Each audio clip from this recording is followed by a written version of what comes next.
I'm going to go ahead and call our town board meeting for March the 16th to order.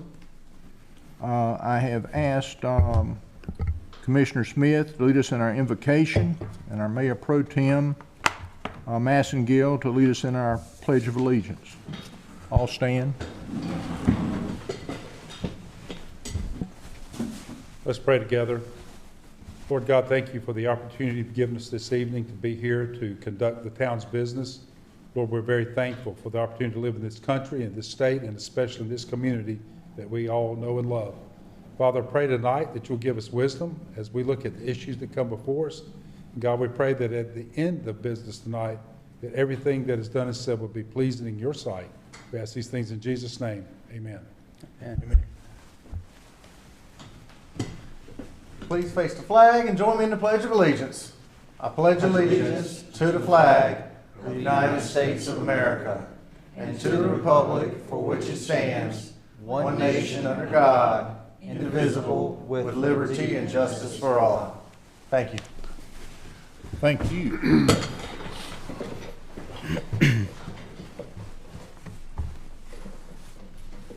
Approval of the minutes of the March 1st Town Board of Commissioners regular schedule meeting. Mayor, make a motion to approve the minutes as presented. Second. Got a motion and a second. Any further discussion? All in favor signify by saying aye. Aye. Opposed? Motion carries.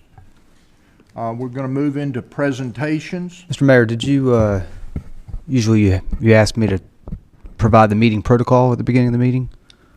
You know, I probably jumped, Adam, but let's do that.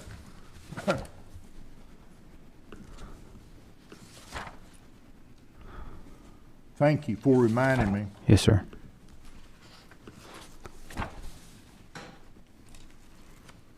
At this time, I will ask our town manager to review the meeting protocol for public participation as it relates to this virtual meeting that we're having tonight. Adam? Thank you, Mayor. All attendees that have joined the meeting tonight have joined muted. There is a public comment period near the beginning of the meeting, and there is one public hearing scheduled for this evening. Time to address the town board on any matter not the subject of a scheduled public hearing is during the public comment section of the town board meeting agenda.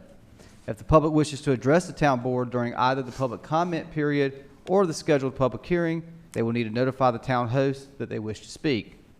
For the public's benefit that may be joining the meeting via the Zoom app this evening, if you wish to speak, please press the raise hand button in the Zoom application. If you are joining the meeting via telephone, please press *9 to raise your hand. After you have raised your hand, you will enter into a queue.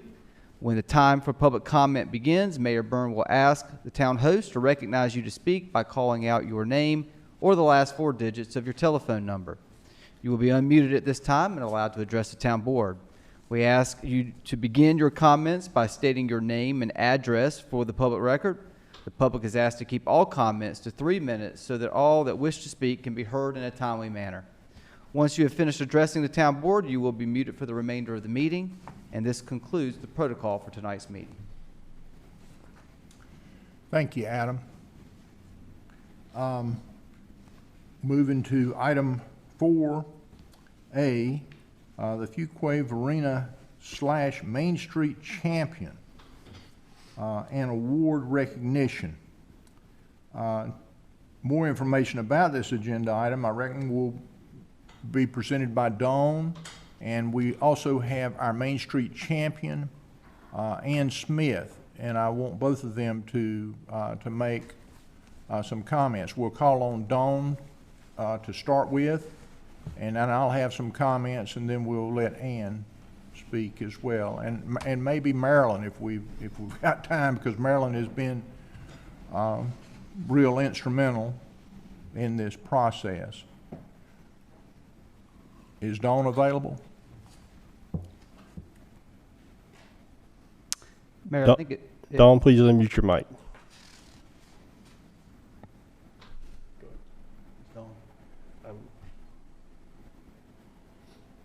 Adam, did you need something? We were going. No, sir. I was just verifying one thing real quick.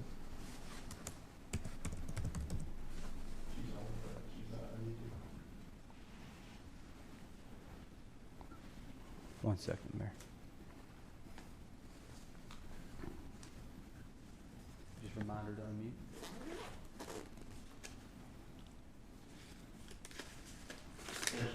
Okay, I'm here now.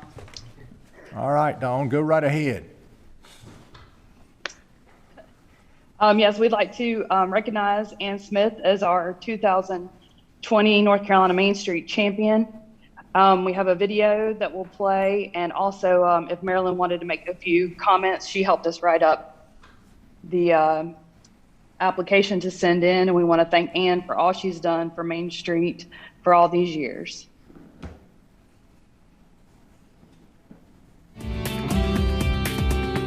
Ann Smith, Fuquay-Varina. When Ann Smith retired from a career teaching high school, she began volunteering and found a new passion for her life's next chapter in downtown Fuquay-Varina. Her interest was logical, as she had owned property downtown since 2002 and was friends with the Main Street director. Ann began by volunteering with the Garden Club to maintain the planters throughout downtown. Thanks to her diligent work and winning personality, she was quickly recruited to join the Fuquay-Varina Downtown Association Design Committee and then the Board of Directors, where she served for 8 years. Ann's dedication and enthusiastic spirit have been unmatched for downtown events, such as art auctions, mini golf tournaments, sleigh rides, and more. Ann's energy is contagious. In fact, she recently raised a sizable contribution at a Downtown Live auction fundraiser with an offer for the winner to join her for a night out in downtown. In gratitude for her unflagging contagious support, Fuquay-Varina is proud to name Ann H. Smith as a North Carolina Main Street champion.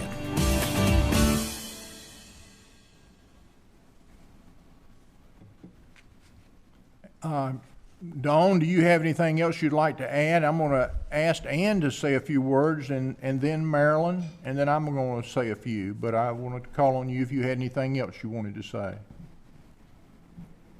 I'm good. I'd appreciate you letting Ann speak. Okay. Ann, are you available?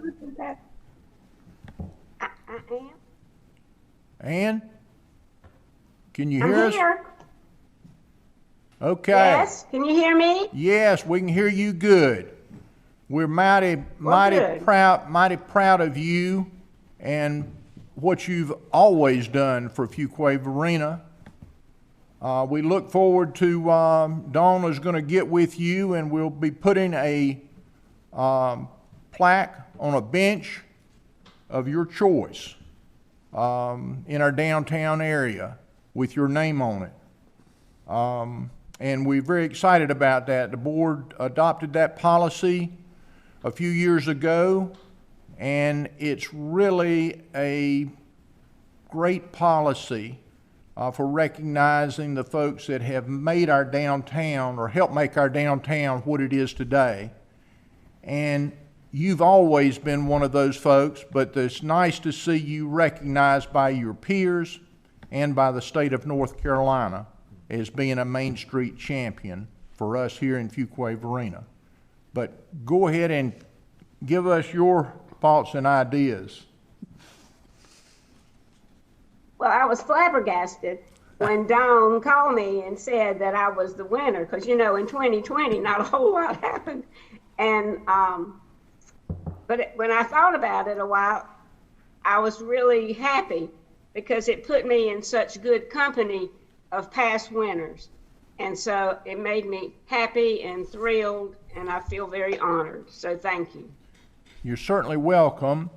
Let me call on Commissioner Gardner to make a few comments as well. Marilyn has worked hard with revitalization for many years, but is back into it in recent years a little bit, and we appreciate that. Marilyn?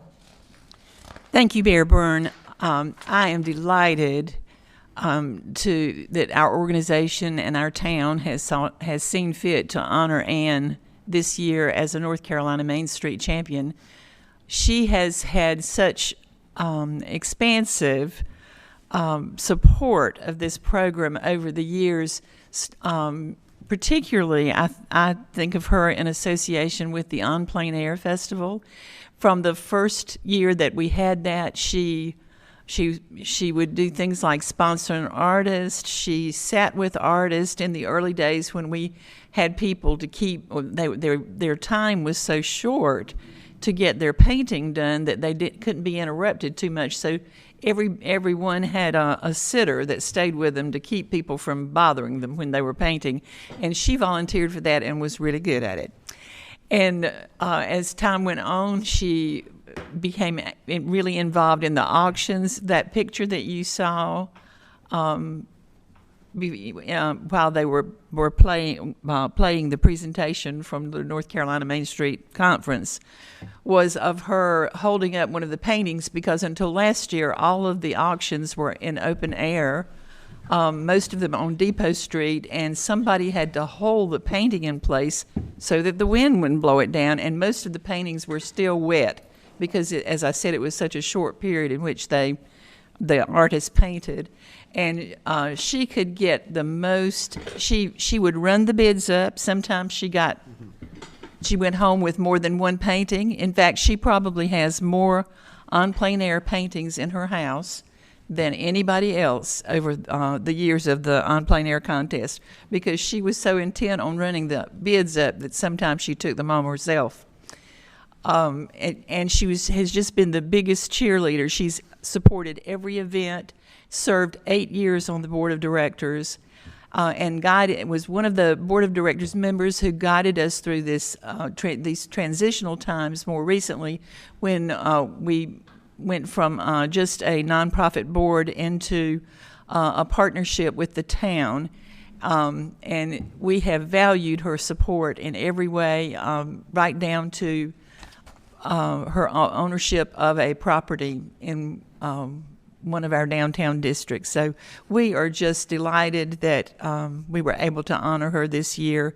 I can still see her with her garden club apron on and pulling a red flower wagon up and down the street, tending to the planters that the garden club had planted in our downtown districts and hauling water to keep them watered.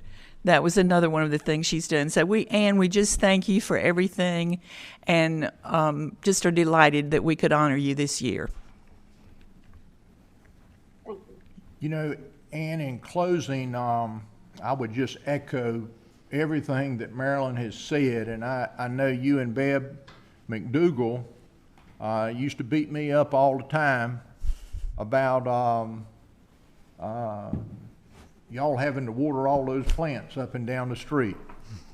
But I'll tell you this, y'all set a great example, and you have many volunteers now, and between Dawn and Rachel and their team, y'all do a great job in our downtown area. And we're seeing the results of that even during this pandemic. You know, in different projects and different things that go on downtown, especially at the Art Center, y'all have made a huge difference. And we, as a town and as a town board, we really appreciate the work that you have done and will continue to do, you know, in our downtown area. Yeah, just wow. Just so proud of you, and again, thank you. Does any other commissioner would like to make a comment? Okay, we'll kind of keep moving. Ann, thank you so much. Let's give our Main Street champion a big round of applause.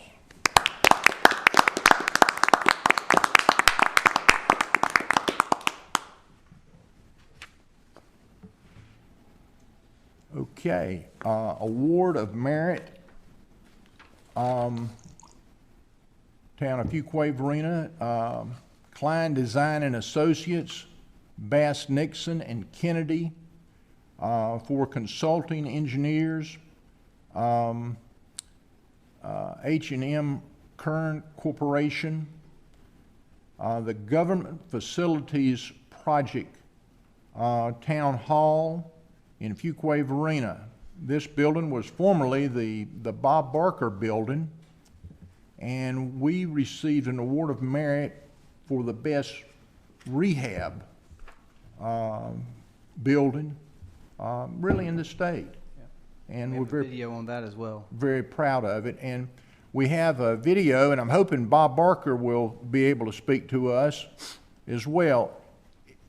Does Dawn have a comment or two? I do, Mr. Mayor.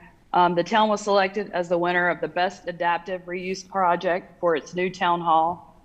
The award was part of the Economic Vitality Award, which recognizes initiatives that develop public-private partnerships and leverage local assets to create a vibrant small town. And then Scott has the video to roll. Okay. Scott? In the category of economic vitality, Best Adaptive Reuse Project is awarded to the best adaptive reuse of a building that has outlived its former purpose and has been adapted for a new use that serves current demand. 3 projects will be recognized. An award of merit is presented to the Town of Fuquay-Varina, Klein Design Associates, Bass Nixon and Kennedy Consulting Engineers, and H.M. Kern Corporation for Governmental Facilities Project, Fuquay-Varina Town Hall.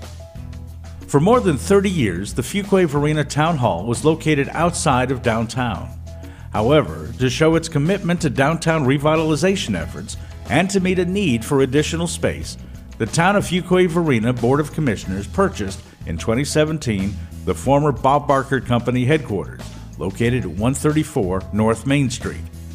The town contracted with Klein Design Associates to design the 29,000 square foot facility to meet the town's needs. Construction began in December 2018 and was completed in October 2019. The new space allows staff to serve the town's growing population of more than 28,000 more effectively and efficiently through enhancements to the staff work environment and the customer service experience. The building footprint of the new facility is twice that of the previous town hall, and the seating capacity of the board meeting chambers increased from 90 to 200. The new town hall houses the mayor's office, administration, finance, human resources, information technology, economic and downtown development, communications, finance, planning, engineering, and inspections. Departments that work closely with one another have been grouped together, allowing for better collaboration, while numerous conference rooms provide more meeting space. The building layout and improved technology create a better overall experience. Nearly 100 full-time town employees now work in downtown Fuquay-Varina. Town services bring an additional 3,000 visitors to downtown annually, and many more attend public meetings held in the building. The town hall has brought synergy to the downtown streetscape with the addition of a new exterior sidewalk and patio improvements that allow town staff and citizens to sit outside and enjoy the public space. The town's $6.9 million investment has sparked interest in additional downtown redevelopment activity.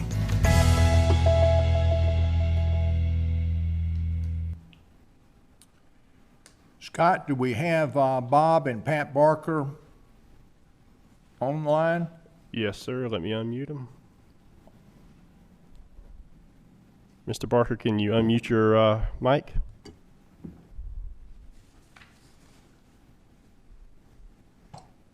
Yeah, got Okay. it.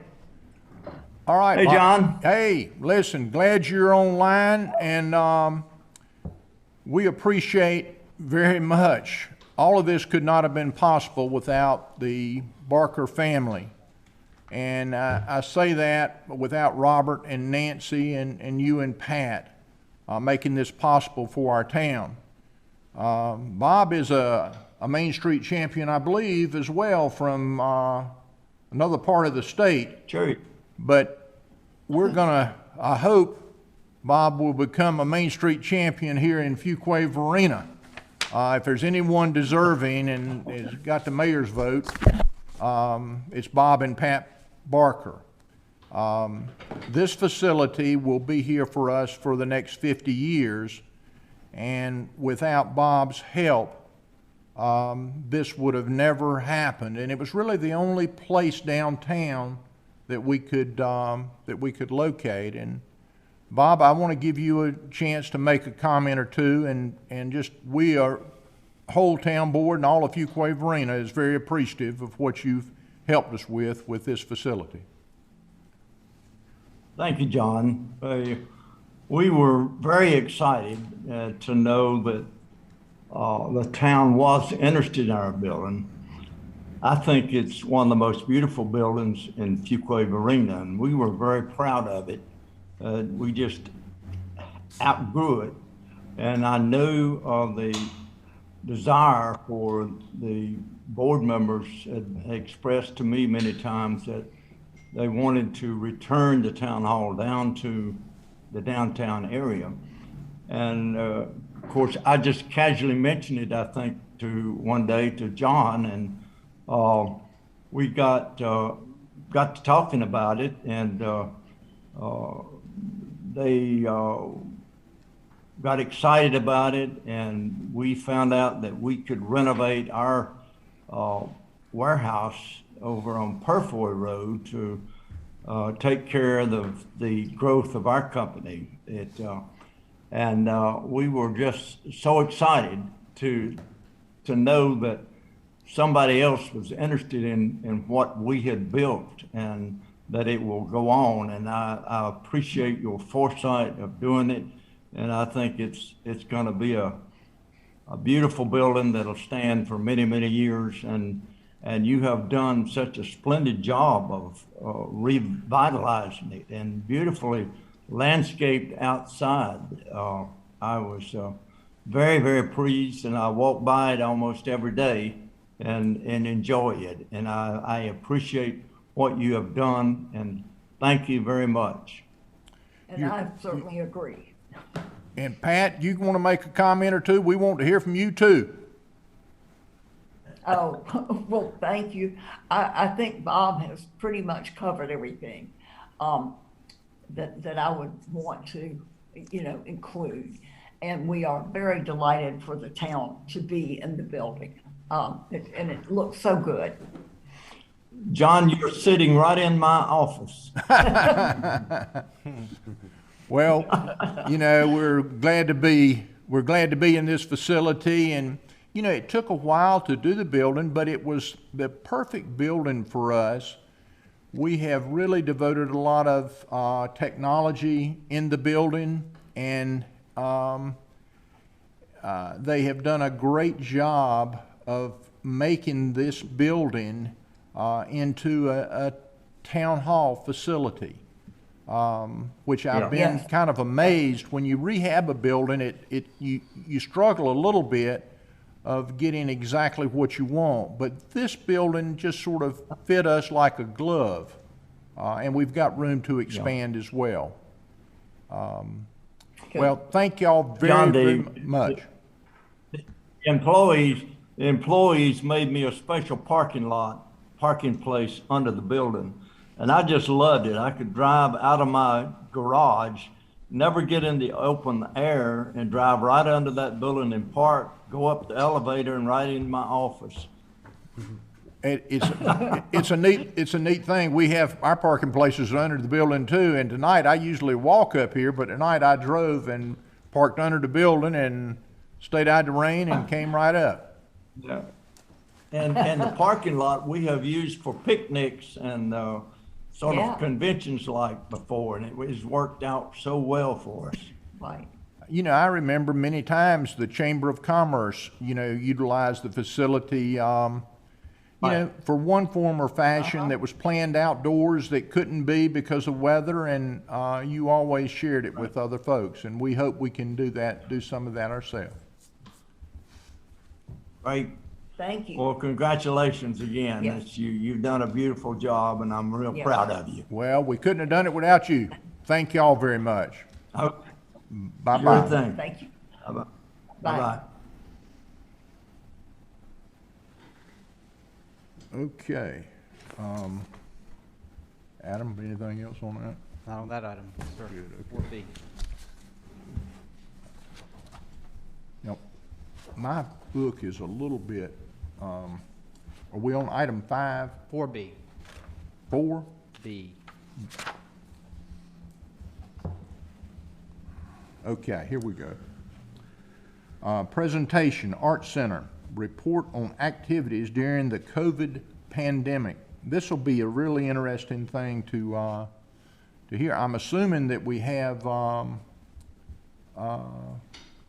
Maureen. Pardon? Maureen Daly. Maureen is online. Okay, good. Maureen?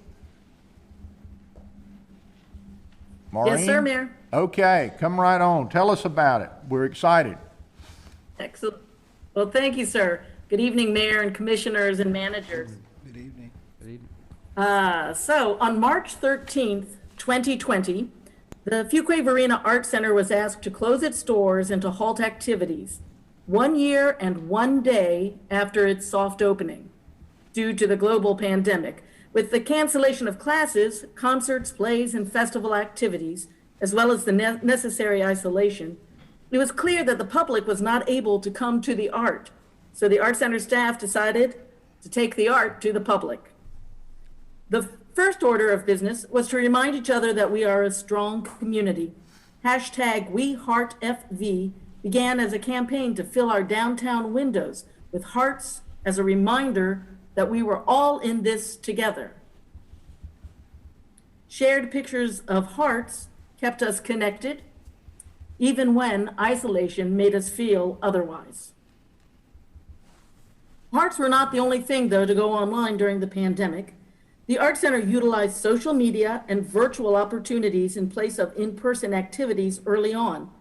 The 2020 Arts Council Member Show became a virtual gallery presented through the Art Center's social media outlets, and the final 4 films from the Southern Circuit of Independent Film season were shown via live stream, complete with audience interaction with the creative team of each film. Some classes shifted to the online world with the Create at Home series, providing self-paced tutorials for a variety of art and craft projects. Adding to the virtual offerings, staff created Presents, a series of short concerts featuring musicians from the area performing on the theater stage. Since its beginning in the fall of 2020, Presents has provided concerts ranging from country to gospel to jazz to blues. More than 24 musicians have appeared on the virtual series, garnering more than 2,000 Facebook views. And given the success of Presents, the Art Center has embarked on a new series entitled Unframed, featuring conversations with artists, historians, designers, and other makers about creativity, inspiration, and art. Both Presents and Unframed will continue to be produced post-pandemic. Other online activities were designed specifically for our artisan community.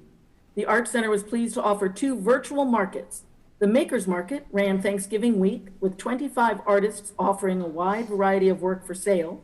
And in February 2021, the Valentine's Market, called Made with Love, provided a virtual outlet for anyone looking for a unique artistic Valentine. Now, while it was easy to see artists online, it was not always ideal to see them in the gallery, so we created the Window Gallery. Using the windows of the theater lobby, the works you typically would see in the gallery were now available for viewing from the sidewalk. In September, while indoor activities were still strictly limited, the Art Center staff took to the street to complete a long-awaited project, painting the crosswalks in front of the building. The board-approved crosswalk design visually links Fire Station Number 1 to the Art Center, with a design of fire hoses and water droplets. The project energizes the intersection between the 2 facilities and lays the groundwork for creating additional, fun, colorful ways to enliven our roadways. Staff were not the only ones outside, though. Dance classes found new homes in many of our local parks. Blessed with beautiful weather through the fall months, dance classes, typically held in the dance studio, transitioned to dancing in the parks, which gave us an idea. If the classes could dance in the park, then the Nutcracker could dance in the parks. The traditional Nutcracker storyline took a 2020 pivot when characters escaped from the Art Center to dance the Nutcracker all around town before coming back to the Art Center to wait for next year's production. With dance locations in parks, parking lots, side yards, and display windows, the 70-plus masked, costumed cast members performed their pieces multiple times for the cameras. Staff edited almost 40 hours of recordings to create a 40-minute film shown in the theater and made available on DVDs. Dancing outdoors wasn't the only new activity happening in 2020. Scavenger hunts became a great way for our community to get involved and to participate in activities while maintaining safe protocols. In the summer of 2020, the Bengal tiger cubs, painted to represent styles of well-known artists, came on the scene. Photos of the cubs in their downtown surroundings gave hunters subtle hints as to where they could be found. Sky, you can move on to the next slide. Cub locations change about every 8 weeks or so, creating a whole new opportunity to find those mini mascots. Go ahead and advance, if you would, Scott. Scavenger hunts were popular throughout the year, and the Art Center has been pleased to partner with others to create activities for the community. The Spooky Halloween Scavenger Hunt, presented with FVDA and downtown merchants, gave away more than 800 goodie bags to participants who successfully unscrambled their Halloween words. The Reindeer Hunt was a fun and easy hunt for Santa's reindeer around downtown. FVDA presented Cupid's Trail, a Valentine's hunt through downtown, including take and make craft projects from multiple establishments, including the Art Center. And this year's Easter egg hunt, the Excellent Park Adventure by the Fuquay-Varina Parks and Recreation Department, includes large, oversized eggs designed and painted by the Art Center staff, deposited throughout the town's parks. The holiday season presented opportunities to create many new ways to celebrate the season. Family Photos at Mineral Spring Park provided registered families mini photo sessions with professional photographers. The Art Center hosted the Fuquay-Varina Junior Women's Club Gingerbread House Contest, presenting 50 entries over the course of 2.5 weeks. Holiday movies were popular in the theater, and the much-loved Fuquay-Varina Chorale could be found downtown and online singing some favorite carols. Dasher sightings were abundant, and the Art Center staff was honored to be commissioned as Santa's helpers, making sure that over 800 letters to Santa, dropped in the special North Pole Express mailbox, got to the big guy in a timely and efficient manner. Classes came back in-house at the Art Center in the winter months. Classes are still small in size, and all participants and instructors follow safety protocols that include masks and distance. The Friends of the Art Center have been instrumental in providing scholarship for participants in many of our classes, making those classes affordable for all members of our community, and helping the Art Center increase its adult student population. Challenges often give us the opportunity to be creative, and the Art Center has focused on finding new ways to enliven our community with creative and artistic opportunities. This next year, our Bengal Cubs will continue to be a presence downtown. We will see classes and theater offerings provided in traditional virtual and live stream manners.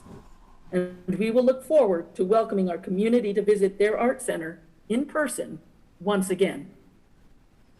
Thank you.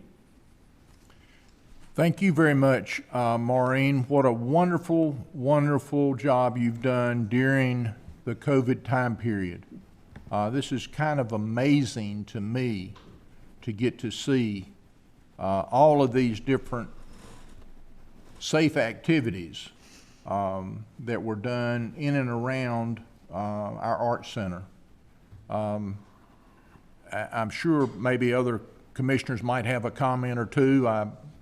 I know we've got 2 former bunny rabbits in here. And, you know, Linda Johnson is our chicken. I don't know whether she does it for Chick-fil-A or not, but we got to always remember her. But, and Marilyn's been a chicken as well. So that's right. We got three in here that have been involved in one form or fashion.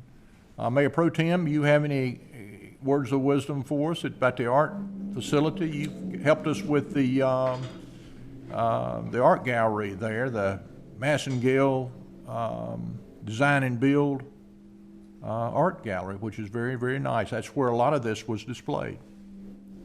Thank you, sir. Yes.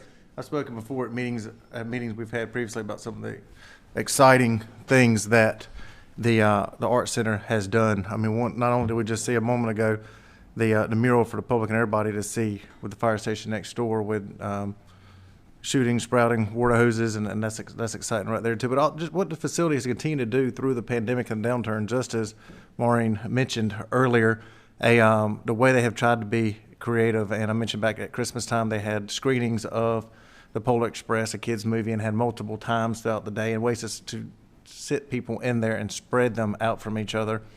The Art Center and the Junior Women's Club participated in a gingerbread competition at that time, and how great that was. And I know right now the Art Center is working on the bunny murals. Maureen, is that the correct term? What are you calling the bunny murals right now? Oh, the Peeps. The Peeps, that's right, the Peeps. And by the way, Peeps are one of my Peeps favorite the candies. FEDA, yeah. So, and by the way, Peeps are one of my favorite candies, which my grandma, since I was 4 years old, buys me a carton of them every year. And to this day, she does. She's doing her best to rot my teeth out.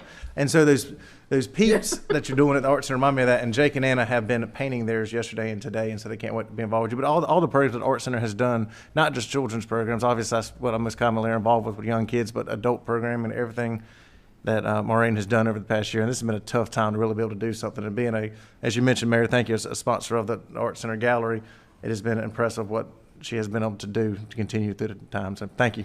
You're welcome. Just a couple comments. We've got Commissioner Harris over here that's a musician. And also Jason, Commissioner Wunsch, played the piano.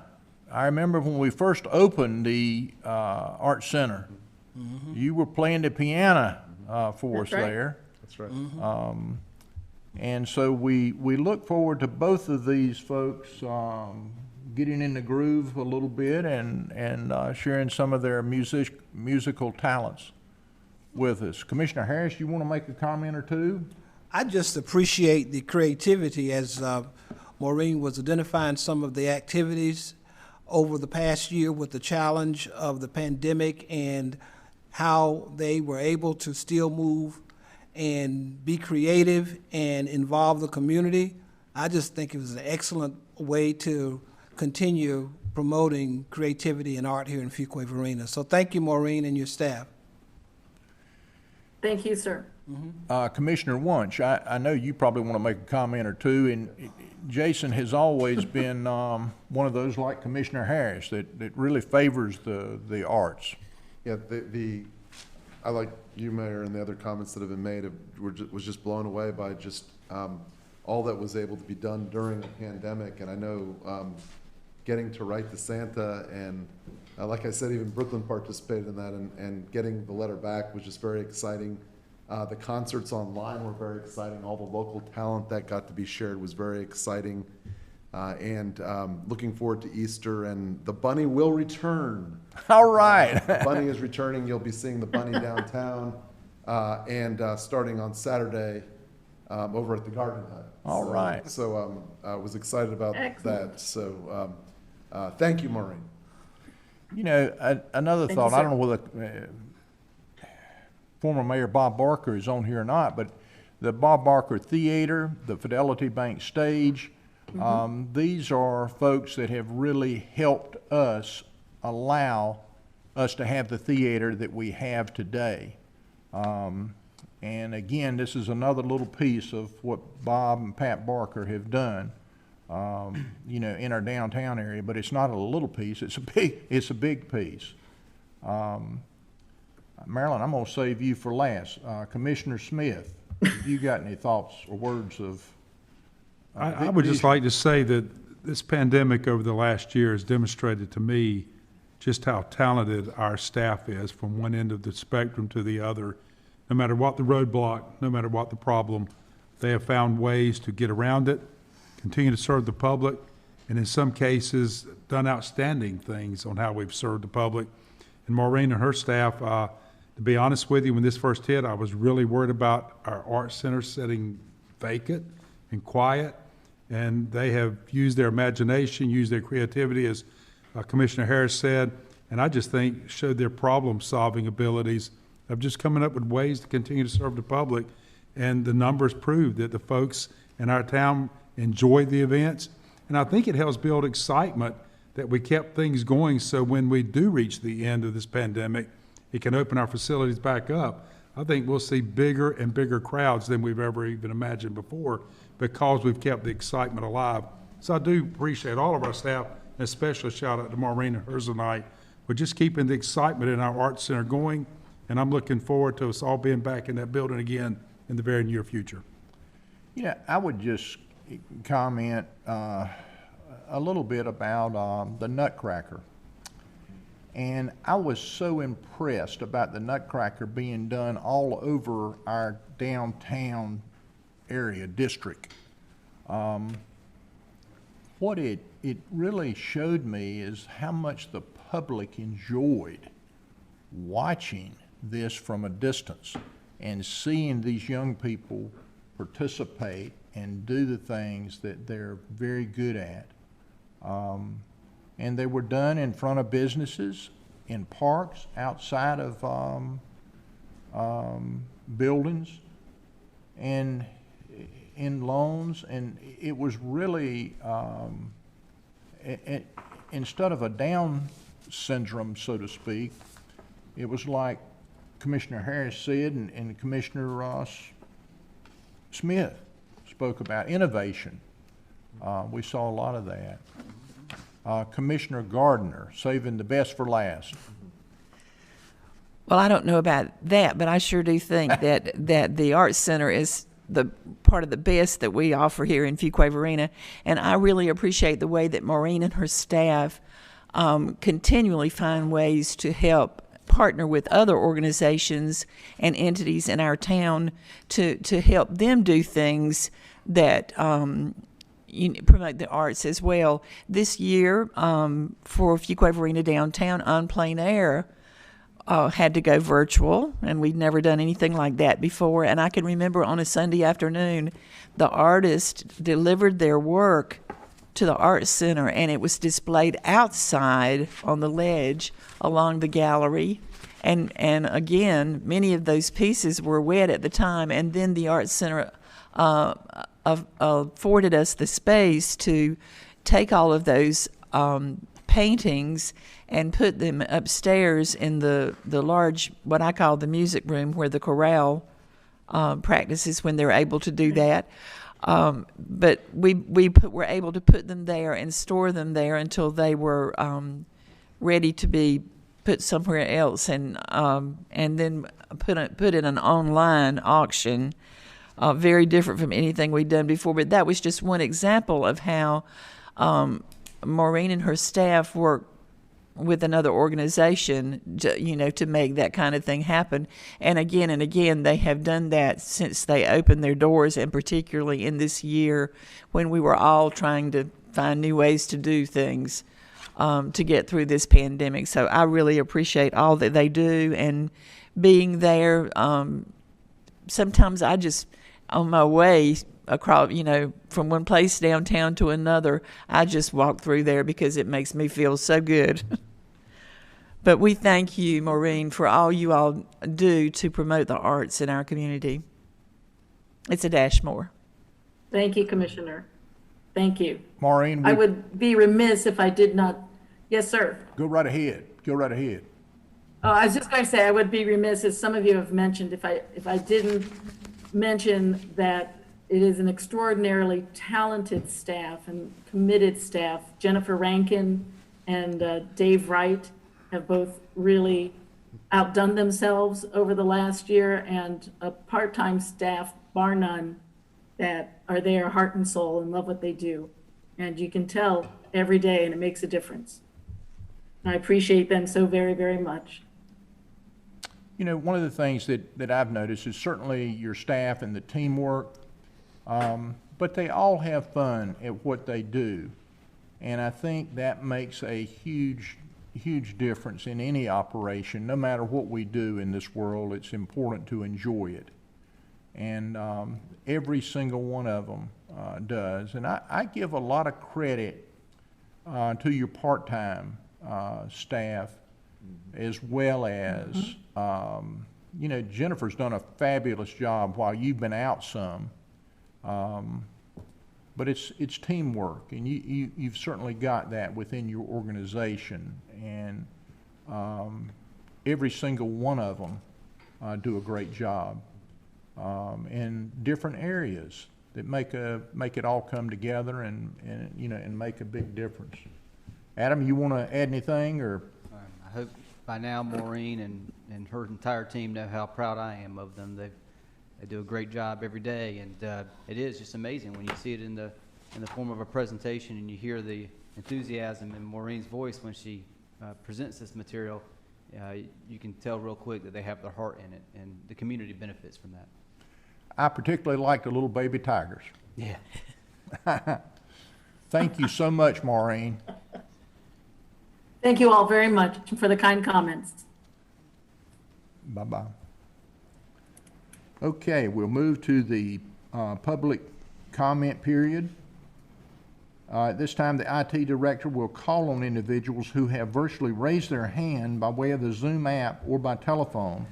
Those wishing to address the town board will be unmuted one at a time. As a reminder, the public comment is for those wishing to speak on matters that are not subject to a public hearing. Those speaking are asked to begin by stating the name and their address for the public record. Please limit your comments to 3 minutes in order that all who wish to speak may be heard in a timely manner. Scott, do you have anybody that's raised their hand? Yes, sir. We had a couple of hands raised. Don Blagrove, please unmute your mic.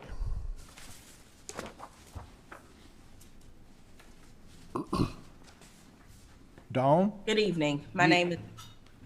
I'm here. Okay, come right on. Good evening. My name is Attorney Dawn Blagrove.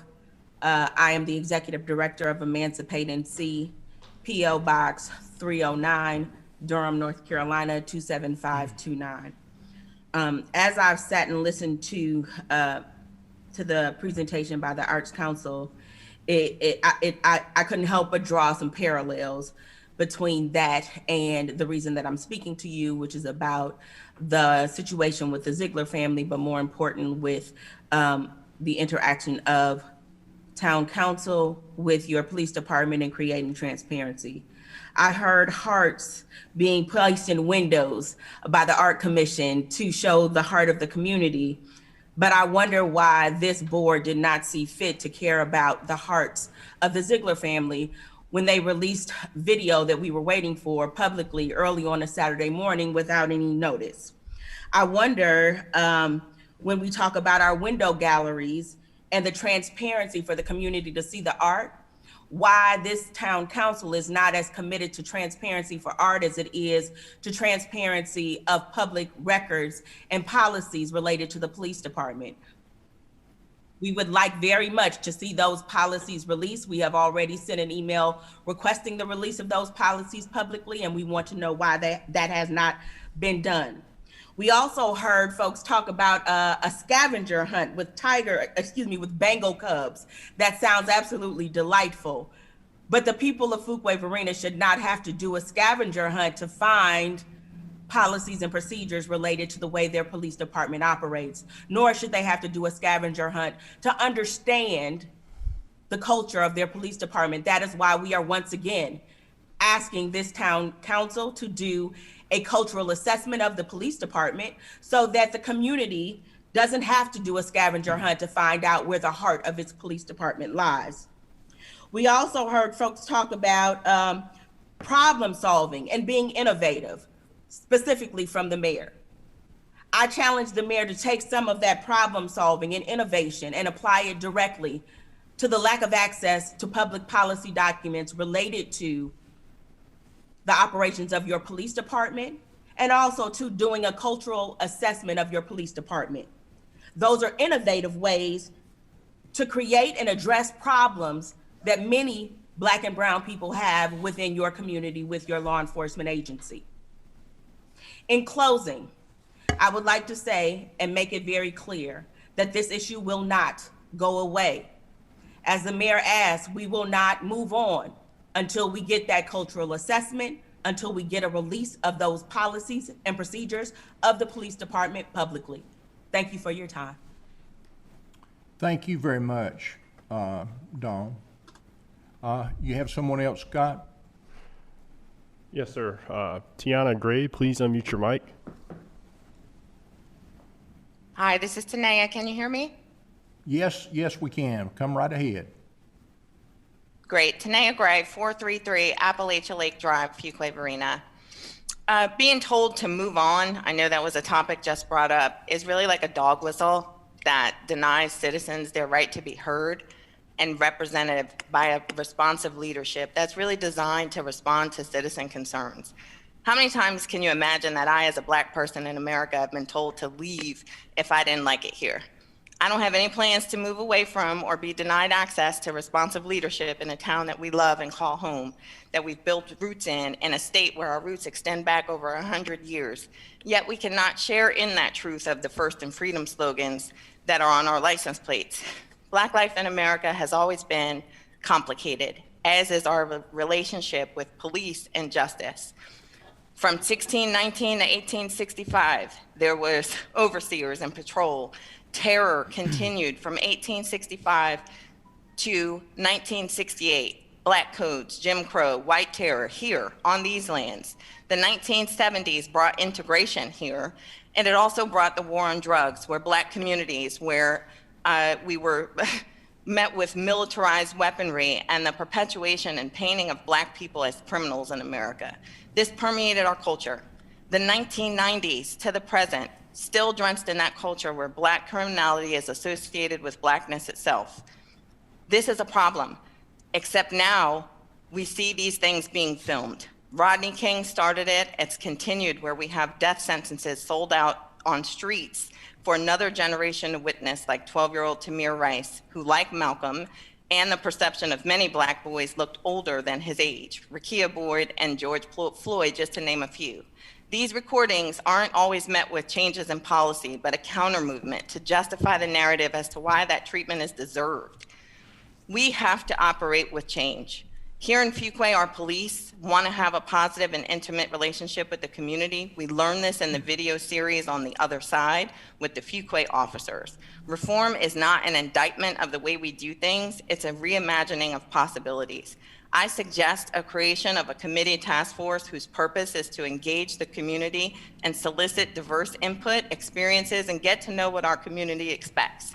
This task force could review police departments' policies, engage in diverse segments of our community, report those findings and review the community feedback, and institute reforms as necessary. Instead of telling us to move on, we could lead, like our neighbors who have created and carry an APAC's Human Relations and Diversity Task Forces. This task force could be action-oriented. It could serve in an advisory capacity and be a resource for the town on all diversity issues, make recommendations to the council, work with our economic development team, and provide feedback that would enhance and celebrate and embrace the future of Fuquay. Thank you very much. And one of the things I would correct, my comments weren't move on, they were to move forward. And they weren't meant as any kind of derogatory comments. But that's what I said, and I believe that's what's on the website. Okay, anybody else, Scott? Yes, sir. I have one more hand raised. Okay. Stephanie Shattuck, please unmute your mic. Stephanie? Yes, hi. Yeah. Can you hear me? I can. Come right on. Okay, hi. Yeah, my name is Stephanie Shattuck at 1733 Ethan Springs Drive in Willow Spring. I'm also here to request that the Fuquay Police Department make public their policies and procedures, especially regarding the handling of juveniles. I'm not looking to address each and every detail of the incident that happened to the Ziegler family, but I did want to specifically mention one moment in the body cam footage during which the officer on the scene is heard clearly stating that the situation was not handled appropriately. I know, Mayor Byrne, that you asked everyone to move forward, but and move forward stating that the policies and procedures were properly followed, but how are we as the community to know that everything was followed properly when we don't have the access to what these policies and procedures are? Two of our neighboring towns, Garner and Apex, both have very detailed policies and procedures regarding how their police department handles juveniles, and it's very easily accessible on their websites. I have searched and was not able to find anything like this for the Fuquay-Varina Police Department.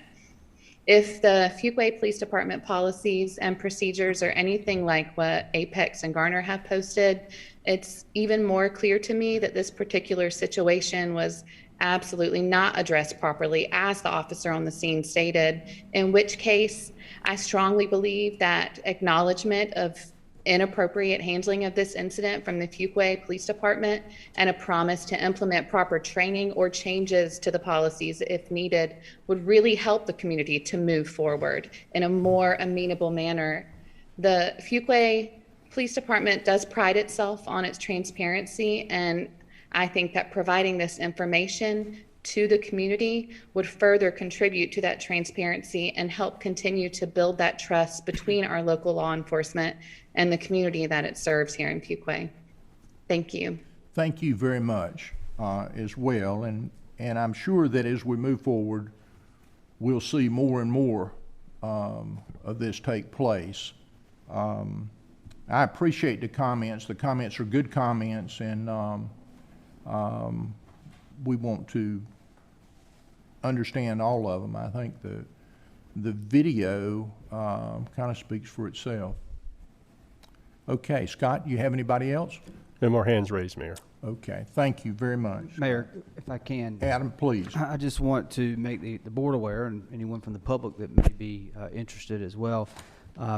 There was, in fact, a public records request made regarding our policies, specifically as they relate to juveniles. That information has been compiled by our police department. It has been provided to our town attorney for review, and is expected that that will be provided to the individual that requested it tomorrow.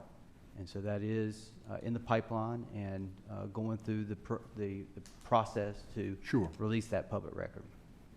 In addition, this town board sees the importance of transparency when it comes to law enforcement policy. In fact, you funded a position in the current fiscal year budget that we filled in our police department that is an administrative position that will be focusing. It has just recently been filled because we had a delay in filling positions due to COVID-19. But within the last several months, that position has been filled, and that individual will be working towards the review of all policies. And it is our goal to have them forward so that the public has the ability to see those. And so those are things that you have put value on, and those are things that staff is working towards.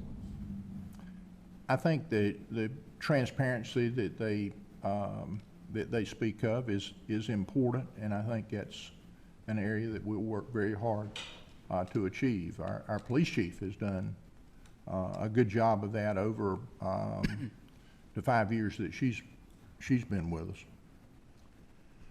Okay, we move to Mr. Mayor, let me just make a comment yes, as sir, well. Please. I think just in response to the issue about the task force, I think that the Public Safety Committee that is currently meeting and scheduled to meet this Thursday will tackle some of the concerns that may be expressed as far as trying to move forward in developing a vehicle where citizens can have ongoing dialogue and engagement with members of the board as it relates to law enforcement and the community. And the Public Safety Committee will in turn make recommendations based on our meeting and feedback from the public to the full board, and hopefully there can be even a greater response to some of the concerns this evening. Thank you, Commissioner Harris. We'll move on to, let's see, items tabled from previous meeting. 6A, preliminary subdivision plat, Lakestone Track 5, subdivision, SUB PR 2020-09. More information about this agenda item will be presented by Town Manager Mitchell. Thank you, Mayor. The purpose of this agenda item is to consider a preliminary subdivision plat submitted by George Finch, Boney and Associates, PA, called Lakestone Tract 5, located at 635 Lakestone Commons Avenue. The preliminary subdivision plat proposes a mixed-use development with 48 townhouses on a residential area of about 7.07 acres and 2 future commercial lots on a combined commercial area of just under 2.5 acres. Vehicular access to the project area is provided by 2 connections to the extended commercial service road and 1 connection to Lakestone Commons Avenue. The commercial service road is a private road and Lakestone Commons Avenue is a local street. A street stub will be provided to the west of the site as well. Public water and sewer are available to serve the subject properties and will be installed by the developer. The proposed preliminary subdivision plat meets all of the town requirements, and as such, management and staff are recommending approval. At the February 15th, 2021 regular meeting of the Planning Board found the subdivision plat consistent with town requirements and voted unanimously to recommend approval. At the March 1st meeting of the town board requested that this agenda item be delayed until this meeting or tabled until this meeting in order to gain a better understanding of the proposed development. And since the March 1st meeting, the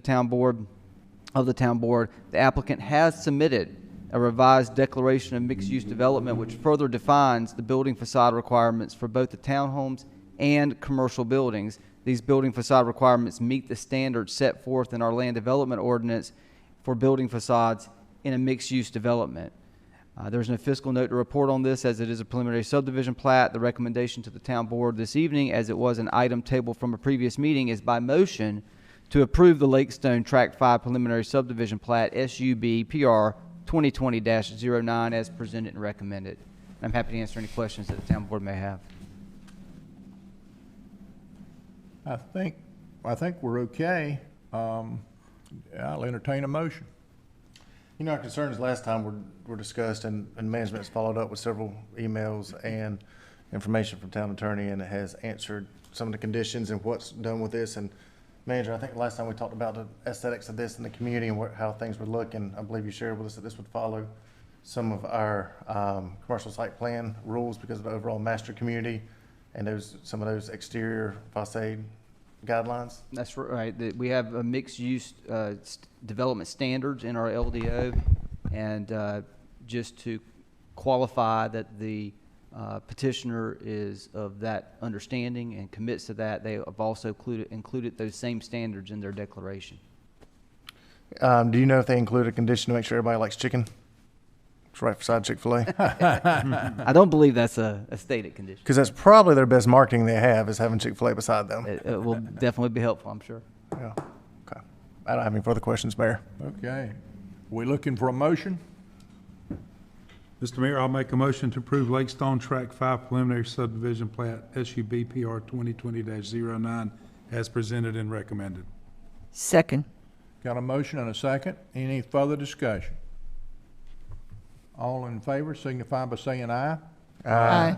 Opposed? Motion carries. Okay, we move on to 7A. Public hearings are a time for the petitioner to present his or her request and for the public to give input and to voice their favor or opposition to the request. If you wish to speak, the IT director will call on individuals who have virtually raised their hand by way of the Zoom app or by telephone. Those wishing to address the board will be unmuted one at a time. Those speaking are asked to begin by stating your name and address for the public record.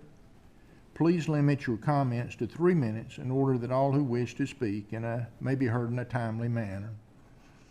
Voluntary annexation petition, Northgate subdivision, 102, 104, 105, 108, and 109, Oakdale Court, and 105, 106, 107, 109, 110, 111, 113, 115, 117, 118, 119, 120, 121, 122, 123, 124, and 125, Riding Ridge Road, ANX 2021-02.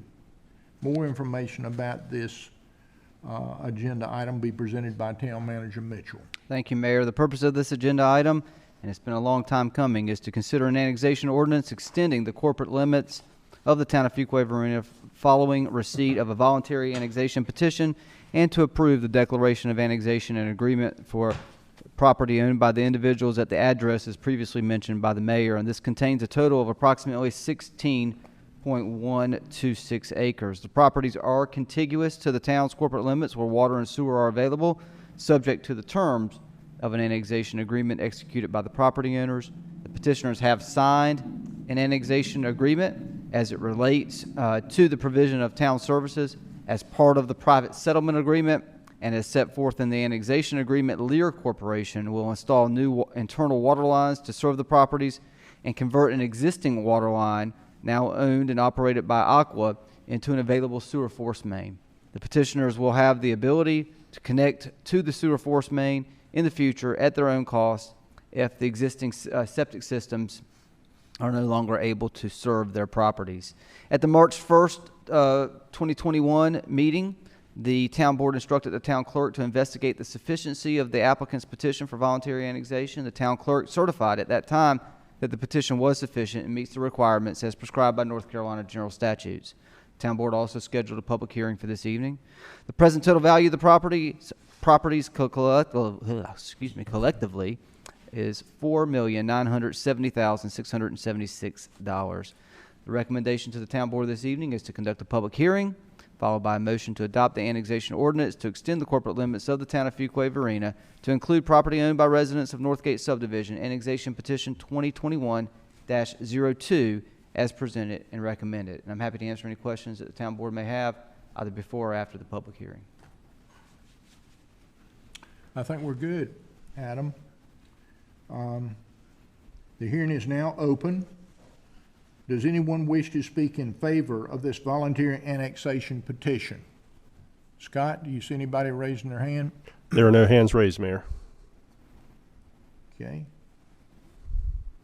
Does anyone wish to speak in opposition to this voluntary annexation petition? There are no hands raised. Thank you, Scott. The hearing is now closed. Is there any discussion by the board? And if not, what is the pleasure of the board? Mr. Mayor, I'd like to move we adopt the annexation ordinance to extend the corporate limits of the town of Fuquay-Varina to include property owned by residents of Northgate Subdivision, ANX 2021-02 as presented and recommended. Second. Got a motion and a second. Any further discussion? All in favor signify by saying aye. Aye. Opposed? Motion carries. Consent agenda, item 8. What is the board's pleasure on the items on the consent agenda? Mayor, make a motion to approve consent agenda items A and B. Second. Second. Got a motion and a couple seconds. All in favor? Aye. Aye. Opposed? Motion carries. Mayor, quick follow-up question for management on that item, if you don't mind. Yes, sir. Please do it. Manager, when we had on here, fire department received insurance proceeds and there was a collision which we were not at fault for. Was our fighter okay? Everybody okay? Yeah, no injuries. No injuries, everybody's okay? That's good. Okay. Thank you. No further questions, thank you. Yes, sir. Thank you very much. We don't have anything on 9 because we didn't have anything removed. We moved to 10. Municipal agreement on project ordinance amendment, Sunset Lake Road Phase 2 widening, U-6252. More information about this agenda item will be presented by Town Manager Mitchell. Thank you, Mayor. The purpose of this agenda item is to consider authorizing me as your town manager to enter into a municipal agreement with the North Carolina Department of Transportation and amend a project ordinance for the Sunset Lake Road Phase 2 widening project, which is known by DOT as U-6252. In the most recent round of locally administered projects program or LAP grant awards, the town staff was successful in securing funding for 3 new projects in the federal fiscal year 2021-2022. The town is now expected to execute the required municipal agreements and obligate its cost share portion of the funds for these projects. Town staff is requesting that the town board authorize me as your manager to execute these agreements so that these agreements can be returned to the North Carolina Department of Transportation for their governing board's approval.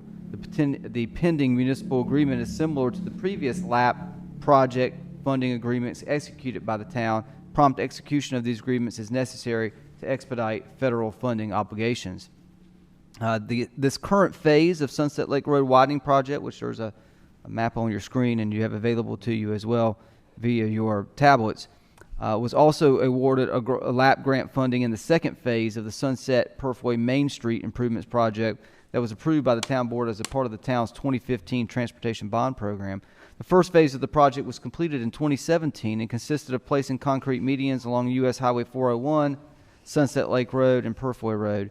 The first phase of construction was delivered significantly under budget due to the town staff's ability to successfully coordinate with NCDOT during their resurfacing of U.S. Highway 401.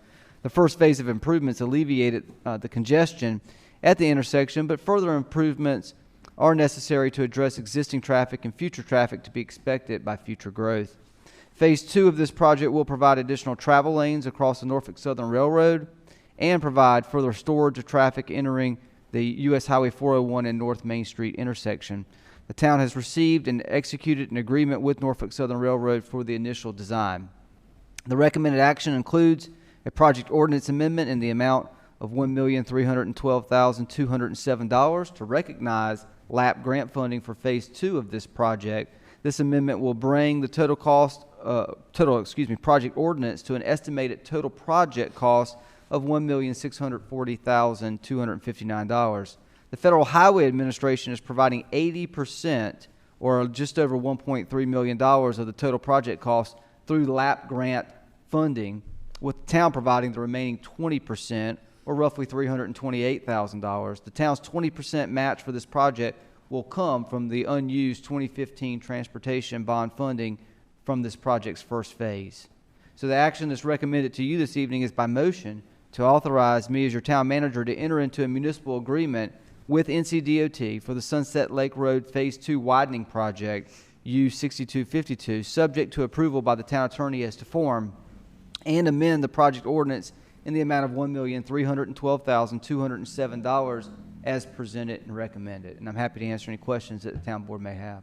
You might want to comment on the map is one thing, but the area that is going to be done is kind of another, and you might want to comment on the roads from where to where. All right, so the area that will be completed on the map is in gray, but it's essentially from the railroad crossing at Norfolk Southern through the Broad Street intersection and all the way to essentially where the property line ends at the back of the Harris Teeter Shopping Center. So it doesn't go all the way down to the light? It does not go all the way down to the light. Okay. That's correct. But it extends through that, through the intersection and through the end of the shopping center. Correct. The back side. Yes, sir. Of the shopping center, which that will help an awful lot. Yes, sir. And this is a project we actually had hoped to get done much sooner, but it had to be delayed. So the second phase for a competitive process just didn't score as well until the first phase was completed, and so from a timing standpoint, that's how it worked out. Yeah. Okay. Manager, follow-up question. 1.6 million is for this project right here, and that's what we expect to take to finish the project. Put these to make it look like what it looks like on the Yes, picture. sir. That's not just design fees. It's doing correct. the project. When do you think, after we approve tonight, work can start? Shovels can be on site, and when do you think we can be finished by? Likely not be able to start until October, when the federal funding cycle begins, and assuming that there's no delays with funding due to pandemic, which we don't expect at this point, we're thinking about another 12 to 18 months after that. And the good news about this project is we have a shovel-ready project we could start today. The reason we can't start today, we need to wait till October, is the federal government will pay 80% of the total cost if we wait till October. If we start construction now, anything we do before October, they will deduct and not reimburse us and not pay for it. And so there's one thing I hope the public understands this listing is this has been an important intersection for all of us, and we've worked hard to get this done. But part of it is also timing, and that we can have the federal government who owns this road right here, it's not a town of Fuquay-Varina road, pay 80% of money by waiting a little bit. That's and right. waiting sucks. I mean, everybody hates waiting long in traffic, but at least talking about saving 80% of the money, we can fix a lot more roads too. That's exactly right. So, Mayor, I make a motion to approve this. Hurry up and get it on the road. I know it takes 6 months to wait till the money gets here, but no more delaying talking about it tonight. And we can be celebrating the next 6 months waiting for our money to come here. So I make a motion to approve and get the shovels in the ground in October. Second. Got a motion and a second. You know, the only discussion that I would say is thank the staff for the hard work to getting this done. And it's a big deal. And Thank you for that. Tracy Stevenson and Matt Poling. Tracy being our previous engineering director, Matt Poling, our current engineering director. Those two guys have been very They've stayed successful after in figuring out how to crack the code. Yeah, they've stayed after it, and that's what I want us to acknowledge as well. Okay, we've got a motion and a second. No more discussion. All in favor signify by saying aye. Aye. Opposed? Motion carries. Thank you very much. We're very excited about that one. Okay, move to 10B, municipal agreement, ordinance, project ordinance, downtown, Varina pedestrian improvements project, EB 6053, $1,457,490. Town Manager Mitchell's going to give us a little more detail on this. Got another map. More to be excited about. So the purpose of this agenda item is to consider authorizing me as your manager to enter into a municipal agreement with the North Carolina Department of Transportation and establishment of a project ordinance for the Downtown Varina Pedestrian Improvements Project, EB-6053. The Downtown Varina Pedestrian Improvements Project will provide critical streetscape improvements in the Downtown Varina District along North Street, Stewart Street, and Ransdell Road. These improvements will consist of new sidewalks, crosswalks, curb and gutter, and storm drainage. These improvements will provide enhanced pedestrian accommodations and access from downtown Varina to the newly renovated Fuquay-Varina High School. The recommended action, includes establishing a project ordinance with a total project cost of $1,457,490. The Federal Highway Administration is providing 80%, again in this case, $1,165,992 of the project cost through the LAP grant funding program that will require the town to provide the remaining 20%, or just under $300,000, around $291,000, which funding has been identified through POW bill funds. The recommendation to the town board is by motion to authorize me as your manager to enter into a municipal agreement with NCDOT for the Downtown Varina Pedestrian Improvements Project, EB 6053, subject to approval by the town attorney as to form, and establish a project ordinance in the amount of $1,457,490 as presented and recommended. And I'm happy to answer any questions that the town board may have.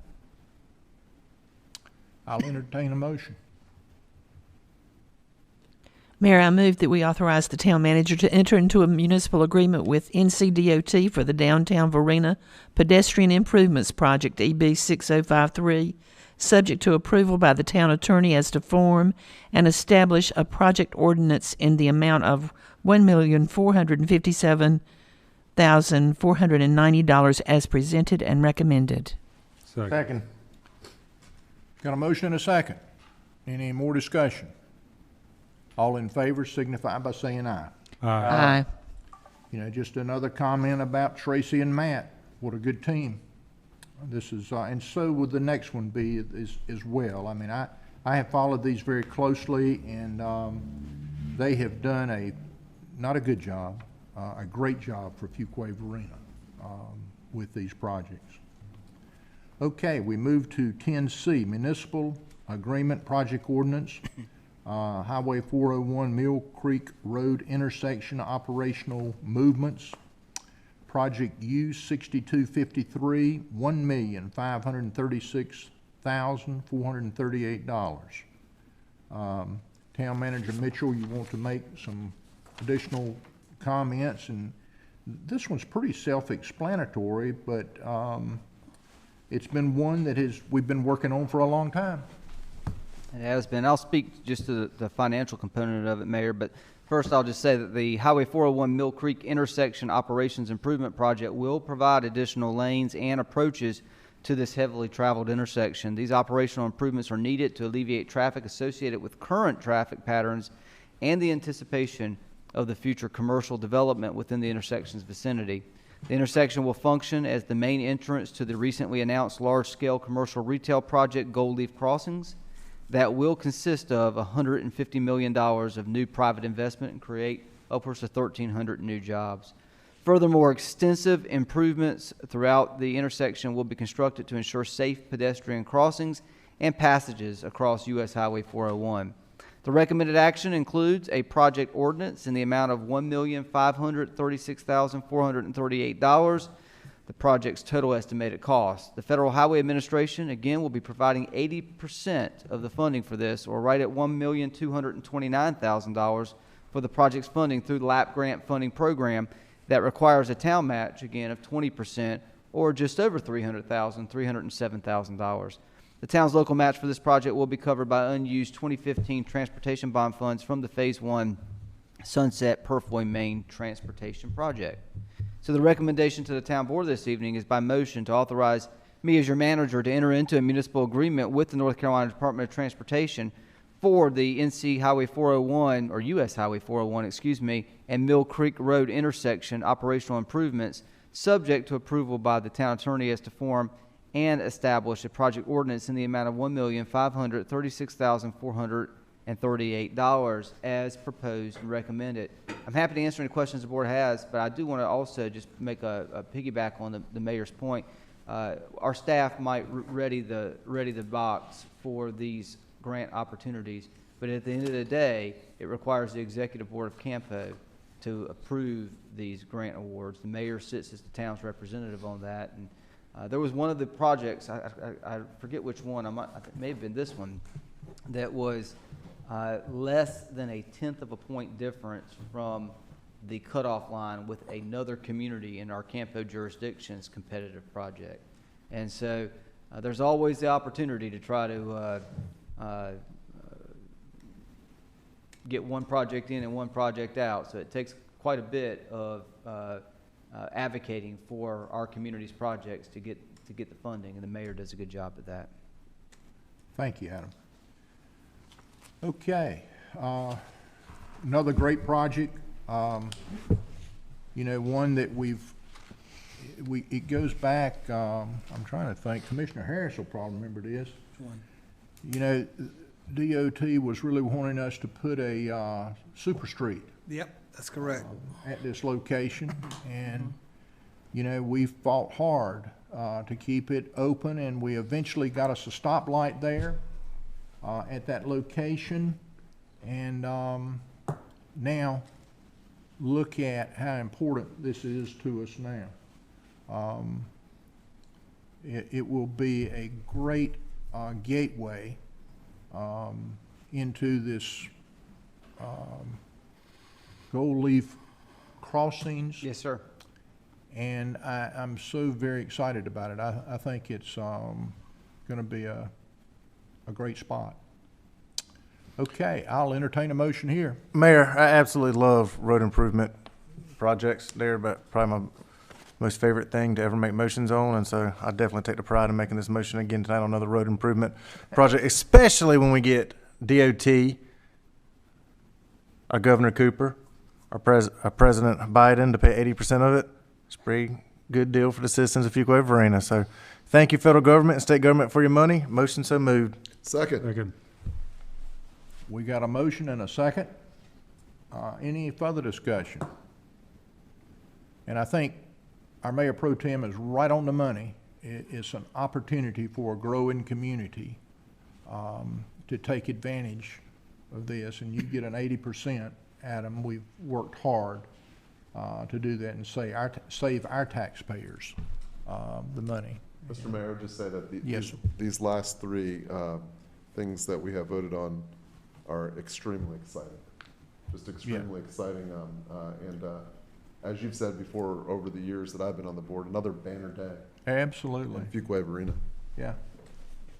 Have we voted on this one right here, Adam? Not yet. That's what I was thinking. We needed to get through it.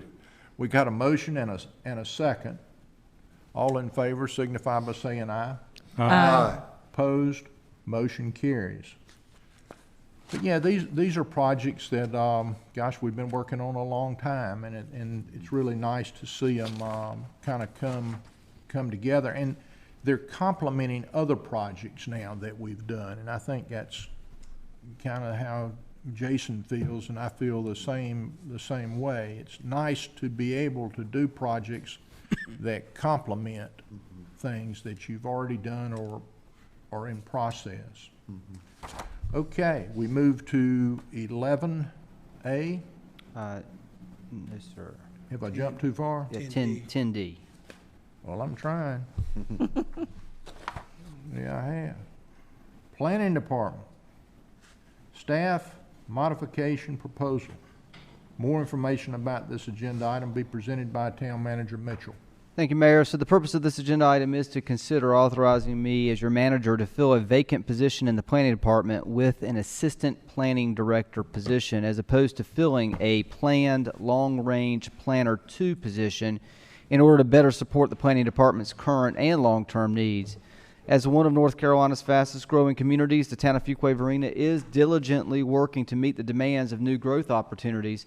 The planning department administers all zoning and subdivision regulations for all property within the town's planning jurisdiction, including the corporate or town limits and the extraterritorial jurisdiction. For years, the planning department has been hard at work reviewing plans designed to move one of the fastest growing towns in North Carolina forward. Growth in our region is inevitable, and it is the responsibility of the town's planning department to ensure both citizens and community leaders coordinate various land planning functions that reflect a sustainable and equitable vision.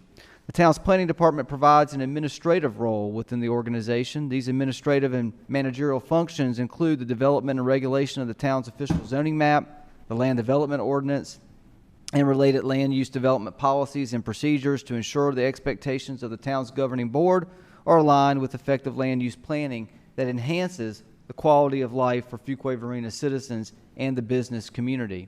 So given the robust demand for growth, I think it's very important that the town's planning department add the necessary managerial position of an assistant planning director to strategically support the department's supervisory and technical planning work. This position will provide supervision of planning department staff that is working in the current planning efforts, including zoning, subdivision, and site plan review processes, overseeing plan review for infrastructure and compliance with the town's ordinances and plans, developing and coordinating special plans related to growth, development, and redevelopment of the town, assisting citizens and developers with various issues, that's a big one, conducting studies of planning issues, providing staff assistance to the town board and various advisory boards, and managing the department in the absence of the planning director.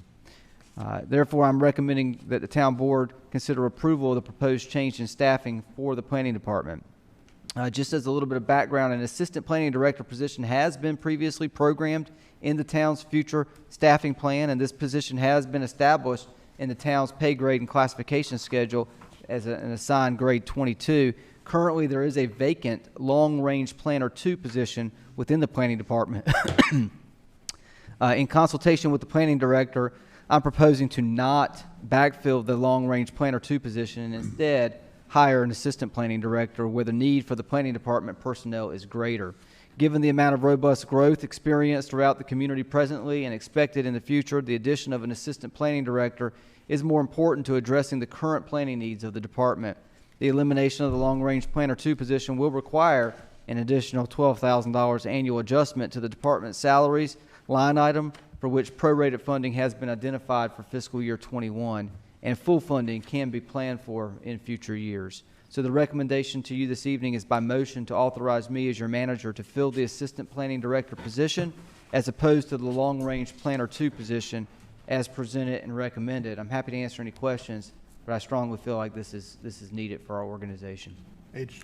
I certainly recommend it too. I think we're a growing community, changing rapidly. And most of the other communities our size have already moved in this direction. So I would highly recommend it, and I think it's a very good idea. Mr. Mayor, if there are no comments, I would make a motion that we do authorize the town manager to fill the assistant planning director position as opposed to the long-range planner position as presented and recommended. Second. Got a motion and a second. Any further discussion? All in favor signify by saying aye. Aye. Opposed? Motion carries. Okay, now we come to other business. Mr. Manager. Yes, sir. I do have a number of items to just update the town board on.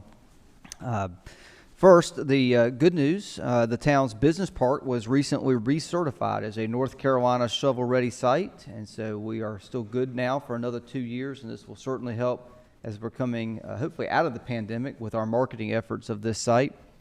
Our economic development director and our downtown manager have begun the process of seeking public input on our downtown master plan. Staff is conducting focus group meetings with downtown stakeholders, merchants, and property owners.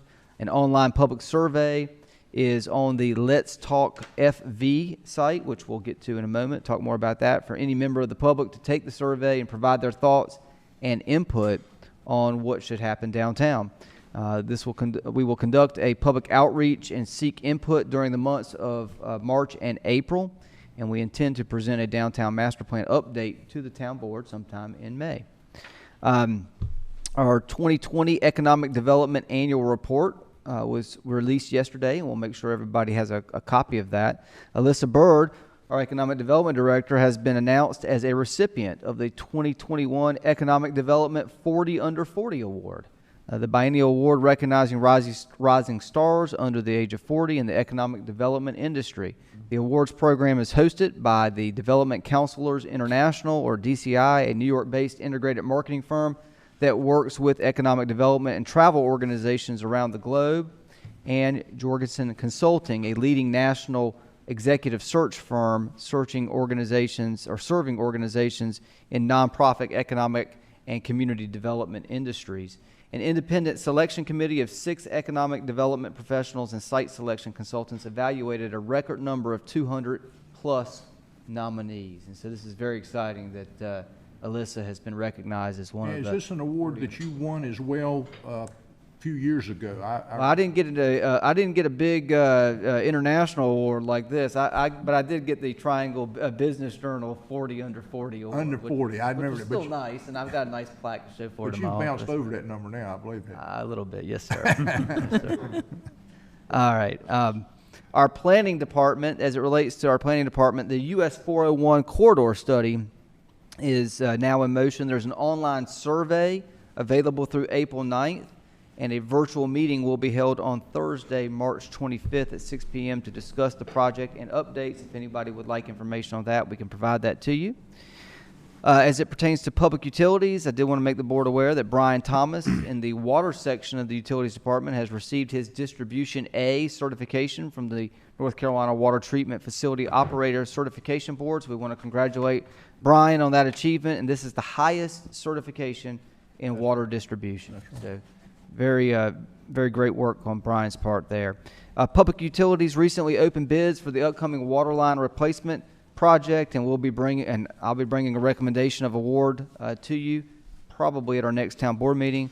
And our public utilities department is initiating engineering services scoping right now for the new 1 million gallon per day water tank in the Hilltop Needmore area. This is part of our CIP plan, and we're beginning to do some scoping on that project as we have built into our plan. Okay, so here we are at March 15th, and as of today, we have issued 112 new single-family permits for the month. So that's 120. I'm now recently being told 120, and so that's for half the month. At that pace, we would definitely blow by last month's record and be in the 200s. So we'll see how this continues to progress. But my point behind sharing these numbers with you is our inspections department is is working it hard right now from a permitting and inspection standpoint. This will probably be a topic of discussion during our budget workshops. The town has begun, as it pertains to our Parks and Recreation Department, we've begun the public input process for the Community Center North Senior Center project that will run through April 5th. HH Architecture is working with Susan, our communications director, to utilize our recently implemented community engagement platform, Let's Talk FV. Again, a little bit more about that in a moment. Online surveys are available, along with 2 in-person drop-in opportunities to allow residents to complete surveys and discuss the project further with staff and the architect. And the in-person drop-in opportunities are going to be on Monday, March 22nd from 5:30 to 8:30 p.m. at Fleming Loop Park, and on Wednesday, March 24th from 3:30 to 6:30 p.m. at the Fuquay-Varina Community Center. And so for those that want to provide input or talk more about it in person, there's an opportunity for that. For those that just want to provide input through the online survey, we have a path for that as well. But we do strongly encourage our residents who wish to participate to access and participate via Let's Talk FV. This will allow them to receive updates and participate in future phases of engagement on this and other town projects. And town staff is currently reaching out to representatives of the Active Adult Task Force and the Pine Acres Community Center, sharing information and training and resources in an effort to ensure that all residents have the opportunity to participate. Could you give the second date you had for Wednesday, the public March 24th from 3:30 to 6:30 p.m., and that one's at the Fuquay-Varina Community Center. You saw tonight the great work that we've been doing at the Arts Center during the pandemic. They have seen some very strong numbers with spring enrollment for arts and dance classes, and we're looking to identify opportunities to expand course offerings to meet the increasing demand. So more updates on that as well. I did participate with Chief Malden in the kickoff of the schematic, speaking of, fire whistles are going off, in the schematic design meeting for the joint use fire station with Wake County EMS and Garner. So that process has started. We did, since our last board meeting, I've hired 2 new permit techs in our inspections department, Heather Clark and Sherry Gunter, and we're excited about them coming on board to provide support to our inspections department. A new police officer has been given the oath of office, Ryan Northgrave. The mayor provided the oath of office for him, was it Monday? Yesterday? Yesterday. Monday. And he comes with some experience. He worked previously at the sheriff's department. And so this is good. And we've also hired recently a new police telecommunicator, Anna Alexander, and she has also started. The mayor and I participated in the North, and so did Commissioner Harris, in the North Carolina League of Municipalities Town and State Social. Not like we're used to doing, where we do it in person with our legislators, but we did have a good opportunity to visit with Senator Sidney Batch in a breakout room as a part of that Zoom meeting and talk about some of the issues that were happening or that are happening here in southern Wake County and specifically in Fuquay-Varina, and so that was a good time spent. Commissioner Harris, weren't you in somebody else's breakout room? Were you in Sidney? Yeah, I was in Sydney's breakout room. Then we had another breakout room. Right. And I think you all went into another area, and I was just in there with Sydney. Okay. Yeah, and the other representatives. Yeah. Yeah. Did you all go to a different room? Because. Well, what I thought happened, I thought you went in with our state representative. Sydney Batch, I did. Okay. Well, yeah, we were in there, and then our representative, that's our senator, but our representative, Aaron Perret. I wasn't in with her. Okay. Yeah. And I was able to visit with Senator Batch, and then I had to go to lacrosse practice for one of my children. Yeah. So I didn't get to hit the second part. Yeah. Understandable. But it was good. In addition to that, the mayor and I participated in a North Carolina Metro Mayors Coalition meeting last Friday and got some good updates about legislative work that is happening at the legislature. The mayor, myself, Assistant Town Manager Jim Seymour, and Economic Development Director Alyssa Bird had a great virtual meeting. The mayor may speak to this a little bit more later on in his comments with some of our Big Four representatives. We had a virtual conference call or conference meeting with representatives from John Deere, TE Connectivity, and the Bob Barker Company. So we were very excited to catch up with them, talk about how they've been able to manage during the pandemic and what their needs are as they continue to navigate the challenges of the pandemic and how the town can best support them. So it was a productive use of our time for sure. I personally have been involved in some conversations with the remainder of the managers here in Wake County regarding municipal elections. Some of you may be aware that with the U.S. Census delaying the release of census data from the 2020 census until the end of September, that's going to impact municipal elections, at least for those municipalities that vote by district or ward. The legislature has some decision-making to do on that. Right now, it's appearing as if it will not impact municipal elections that have at-large elections like ours, but for one particular reason it will, and that's because Raleigh and Cary will not have elections in November. There's still costs to provide municipal elections, and so the cost to the remaining municipalities that will have municipal elections will go up. There will be a greater cost to us because just because Raleigh and Cary aren't doesn't mean that the Board of Elections won't have the same cost with being able to activate the elections process. So we are looking at a greater cost. We're trying to get those numbers right now so that we can plan for it in our budget process. But as we understand right now, everything is on schedule unless we hear otherwise from an action of the General Assembly. The mayor, myself, Commissioner Gardner also participated this last week in the North Carolina Main Street Conference virtually. This was the last conference last year that I think the state of North Carolina had before things shut down, and so this year they conducted the conference virtually, and it was, I think, well organized and well put on. They had the sessions where they were easy to participate in and be involved in, and I thought that the North Carolina Main Street staff did a good job, as well as all the presenters and speakers.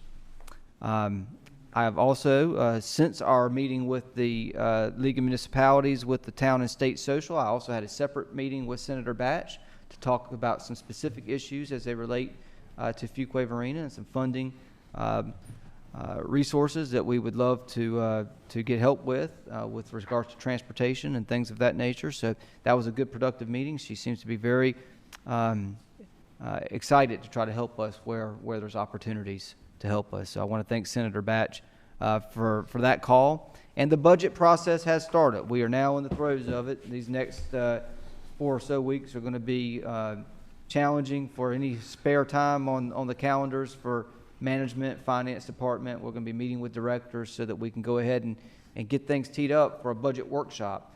I will have Therese be reaching out to you to talk about dates, but I do want to go ahead and put April 13th out there as a particular potential date for us to have our budget workshop, or at least the first budget workshop. We may only need one, and so be thinking about that date, and I'll have Teresa be contacting you to validate or confirm that will work. There are a few other items under other business, Mayor, that I'd like to go over, but first I'd like to just take a pause here and ask Susan Weiss, our communications director, to come on and talk about Let's Talk FV, our new online engagement platform. This was something that Commissioner Harris talked about with the town board last year after attending a National League of Cities conference, I believe, and the town board appropriated funding in our fiscal year budget, and staff, primarily Scott Clark and Susan Weiss, as well as Mark Matthews, have been working with Bang the Table, which is a provider of a community engagement platform that is widely used across the country, and that's who we've engaged with for our platform. So at this time, I'd like to turn it over to Susan to kind of talk about some of the benefits of this, and then also walk the town board and anyone from the public that may be paying attention on how to use this platform. Susan, come right on. Okay, thank you. Can you hear me? Turn it up, Scott, or something, I don't know. How about now? Scott, can you hear me? Scott, can you hear me? Yes, that's better. Okay, great. Okay, thanks for letting me walk you through this. This is our new public engagement website called Let's Talk Fuquay-Varina. And people can get to the site. It's got its own URL that's letstalkfv.org. And we're doing this to let people really engage with us on a much easier level. You know, traditional public engagement usually involves attending a public meeting or providing written submissions to a town board. And this is often time consuming and can be inconvenient, and sometimes it can be intimidating to people. But Let's Talk Fuquay-Varina gives citizens the opportunity to have their say on issues that are important to them at a time and a place that is convenient and of their choice. Let's Talk FV is really quick and it's safe and it's convenient for the public to engage on issues and projects that are important to them. And it also lets them see how community members feel about a project and lets them engage in discussions on projects. And again, like I said, they don't have to attend at a specific time or place. They choose the time and place that they want to engage. And lastly, and very importantly, I think it allows for a range of different people with different views to discuss matters that impact their community. Scott, I want you to hit the join the conversation button, if you will. Okay. Now, people do have to register to participate on the Let's Talk FV site. But it's very simple to do this. And we're only asking that they do this so they can have access to all the features on the site and get updates to the projects that they're interested in. Registration is very simple. All they have to do is put in a screen name and an email and answer 2 very simple questions. If they live, work, own a business, or play in Fuquay-Varina and the decade that they were born in. And these demographic facts basically give us some minimal stuff to work with to quantify information. Scott, if you could go back to the home page, then that's going to get me. Okay. So the current projects that we're working with right now that we launched with are the Community Center North and Senior Center project and the Downtown Master Plan. And I'm going to work with the Community Center project. So if you could hit that. Okay. So this takes each project that we work with will have its own page, and you can see that there is a description of the Community Center project, and people can dive down further to get more information. You can see on the right side that we've got our key dates on there. We've got our open houses or any other key dates that we need to put in there, we'll put in there. You can see on the right side that we've described what the process is going to be. And when we finish those processes, you can see that we've got to those. If you go a little further down on the right side, Scott, I think that this is a key feature of the software as well. It tells citizens who's listening to their concerns, so they actually know that somebody is actually listening and responding to their questions and their ideas. If you go a little bit further up, Scott, so I can get to some of the, okay. You'll see on the left-hand side, there's the Community Center North Senior Center Activity Survey, and you don't have to dive into that, but you can see that there is a survey that we're taking responses on. I will tell you, since we launched on Friday, that we've had over 100 responses on that.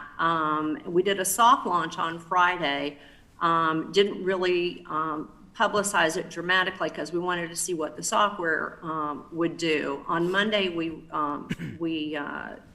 launched it pretty hard with an email. And I'll give you the stats on that, but we're really pleased with the participation that we've gotten. Scott, will you hit the ideas button? Okay, so this is one of the features. It's got a lot of features that we can put on here depending on the kind of feedback that we want to get. So we've asked people, give us some ideas on what it is that you'd like to see at the new center. And people have just thrown these ideas out here. If you want to hit the view more ideas, I just want them to see one other thing, and scroll down. Okay, there's even a feature where you'll see where somebody's attached a picture, and so they've given us an idea here of, I like this. It could even look, you know, this is a picture of what I'm talking about. So somebody can upload a picture here.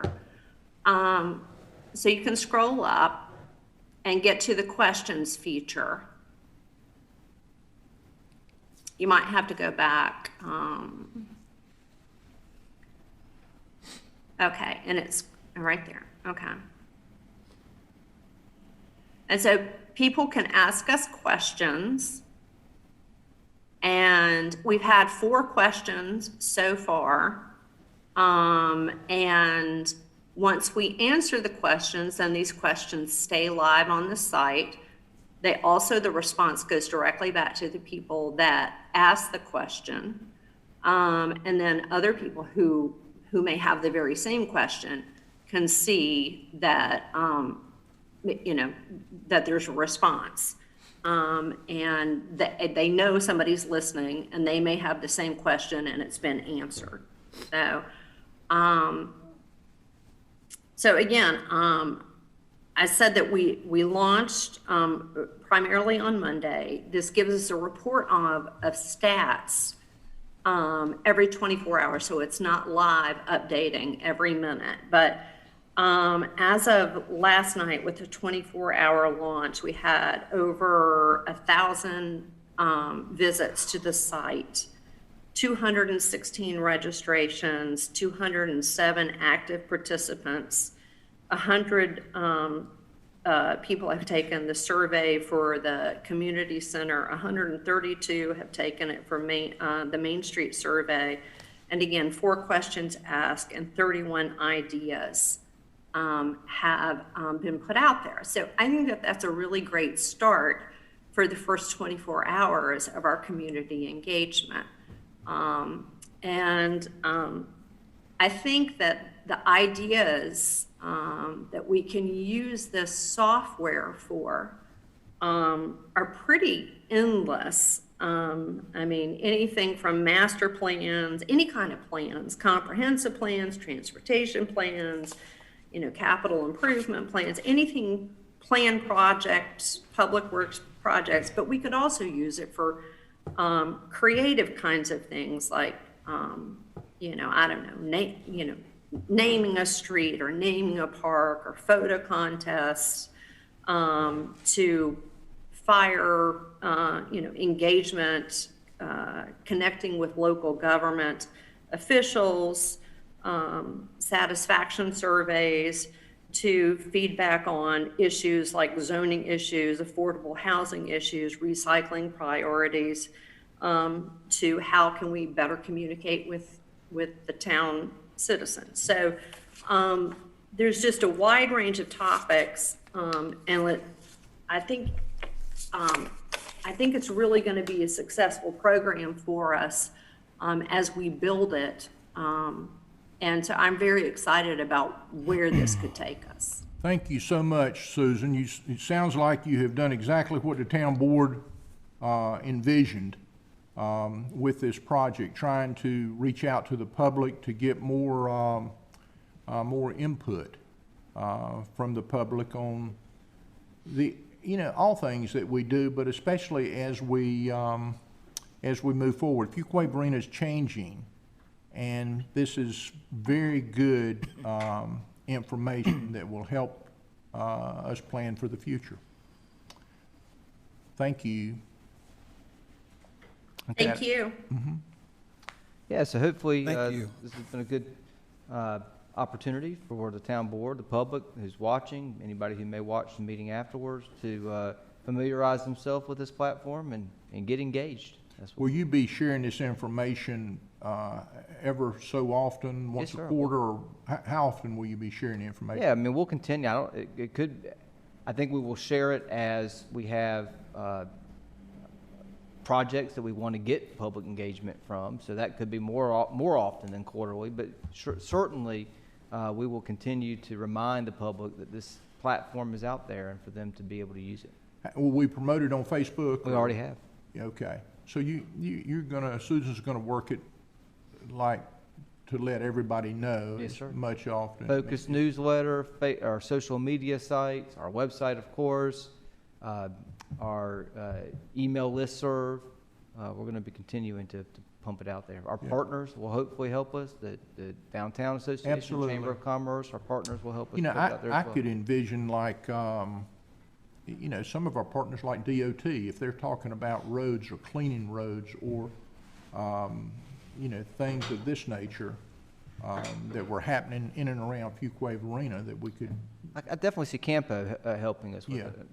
Yeah. Maybe Okay. DOT. Any, Just, Mr. Harris? just a comment, I'm excited about this project coming online finally. I mean, I think it's wonderful. When it was presented to me, it was presented from the standpoint that citizen engagement is the thing of the future, and I think we've positioned ourselves as a community with a tool like this to move even in a greater direction of transparency, because it will give citizens an opportunity to have input on projects, plans that the town has. It's just it's going to be a great tool, and I can see it even growing and being even more positive for the community. So, Adam, thank you. I'm glad we finally got it done. Thank you. Thank you, Susan. I signed up. Yeah, thank you, Susan. Signed up. Yeah, Good. well, we're sitting here. Took a survey. All right. Yeah, thank you, Susan, for all the work that Thank you, and Susan. Scott, Yeah.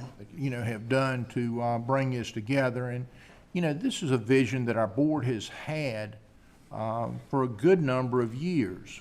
And I think Commissioner Harris is right. He ran across this thing and kind of brought it to us, and I think everybody really liked it, and we started working on it maybe, I don't know, a couple years ago, but really this last year it got into our budget, and here we go. All right, let's move on. So, yeah, there's a few other items under other business, Mayor, I just wanted Okay. to touch Please, on. Go ahead.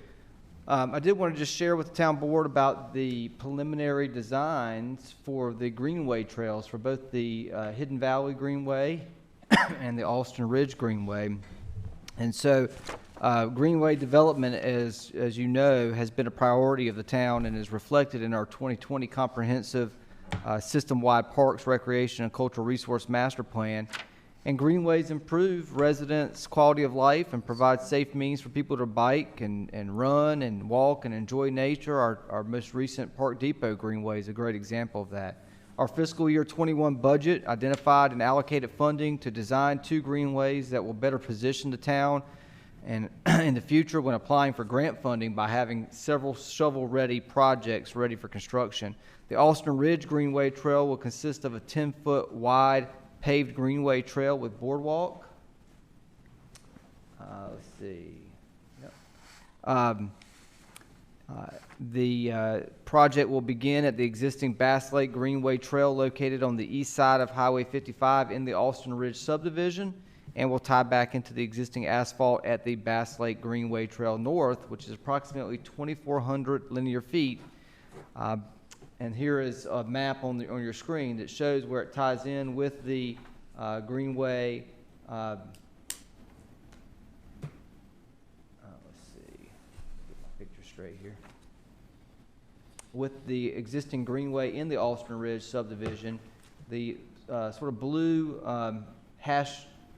hash line there is the area that we're proposing under this design. And so it ties in with the existing greenway at Austin Ridge all the way north to the existing greenway at Bass Lake Park in Holly Springs.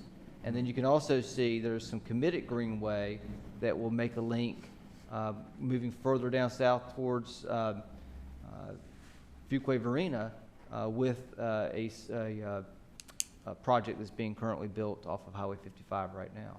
And so this would be a great link and extension to provide a very lengthy greenway trail for the public, both in Fuquay-Varina and Holly Springs, to enjoy. You know, it is a neat, I hate to use the word geographical, but regional. Pardon? Regional. Well, my thought was it is certainly regional, but my thought is it's a beautiful area that you transition through. Yeah, environmental. Going into the Sug Farm and to Bass Lake. You're kind of transitioning through the sandy soil into the clay. You know, you're going almost from the coastal plain into the Piedmont part of North Carolina in that stretch right in there. Because as you get over into the Holly Springs area, it's more red or clay. And more back this way in Fuquay-Varina, it's more sandy type soil. So it has a lot of, not geology, I want to say, it has a lot of history. I reckon I can say that pretty clearly in that area through there, and will be a very nice walk or bicycle ride for the young ones. Yes, sir. And so the Hidden Valley Greenway Trail will consist of a 10-foot wide paved greenway trail with boardwalk. This project will begin at Jordan Meadow Drive, east of Purfoy Road in the Hampton Park subdivision, and it will continue north, excuse me, and tie back to Gallagher Drive in the old Waverly subdivision, which is approximately 3,500 linear feet. And so you can see this is the area in blue hash line here, and it will as well connect to a committed greenway that will go through the Dale Webb project. And so this too will be a lengthy extension of greenway. Town staff received the original scope and fee for the project's design in the amount of $377,900. We negotiated with the designer to reduce the contract price to $298,276, and we recommended this updated contract to the town board for your approval. The contract covers the design process for both greenways, which includes project coordination and administration, ground surveys, geotechnical investigations, environment documents, environmental permitting, greenway design, hydraulic design, boardwalk design, and public improvement. It will tee it up and ready the box for us to be able to compete for grants to help build this in the future, these two projects in the future. We did submit both greenways for funding consideration in the fiscal year 21-22 LAP funding process, and though that they weren't successful because they weren't really designed at that point, it did allow our staff to assess the assigned scores and better prepare for the next LAP funding cycle. And so I mentioned earlier that Tracy and Matt have learned how to sort of crack the code. Sometimes it's trial and error. You go the first time and you learn from it, and next time you're better off for it. And so we believe with a few modifications to the design, there will be a stronger cost-benefit ratio that will be achieved that will allow us to score higher and be able to compete more competitively for these funds. And so public input meetings will be held in the near future, and these public input meetings will promote project transparency and provide the opportunity to gain input from the public on the project's proposed design alignments. And the project will prepare an informational, the town will prepare an informational project newsletter for the town's new public engagement website, Let's Talk FV. So we want the public to engage with us on these as well. There's no action required by the town board this evening. This was just for your information to give you an update on these two projects. I like the idea that the one of them connects with Holly Springs Greenway. Is that something that will that kind of effort be recognized when we go into the funding process? Certainly, regional cooperation absolutely helps. It scores very high, Maryland, at Campo, and it's something that Mayor Sears and I have been working on for a long time. It's not, a lot of this stuff is not by accident. The timing has a lot to do with it. That's exactly and right. it's staff working together too. I like that. You know, in a big way. And all right, and so just a few other things in the slide's not working anymore, Scott, so I'll let you figure that out. In other business, I did want to make the town board aware that we are having another Drive Up Medicine Drop event. This will be at the Fuquay-Varina Police Department on Friday, March 26th from 2 to 5 p.m.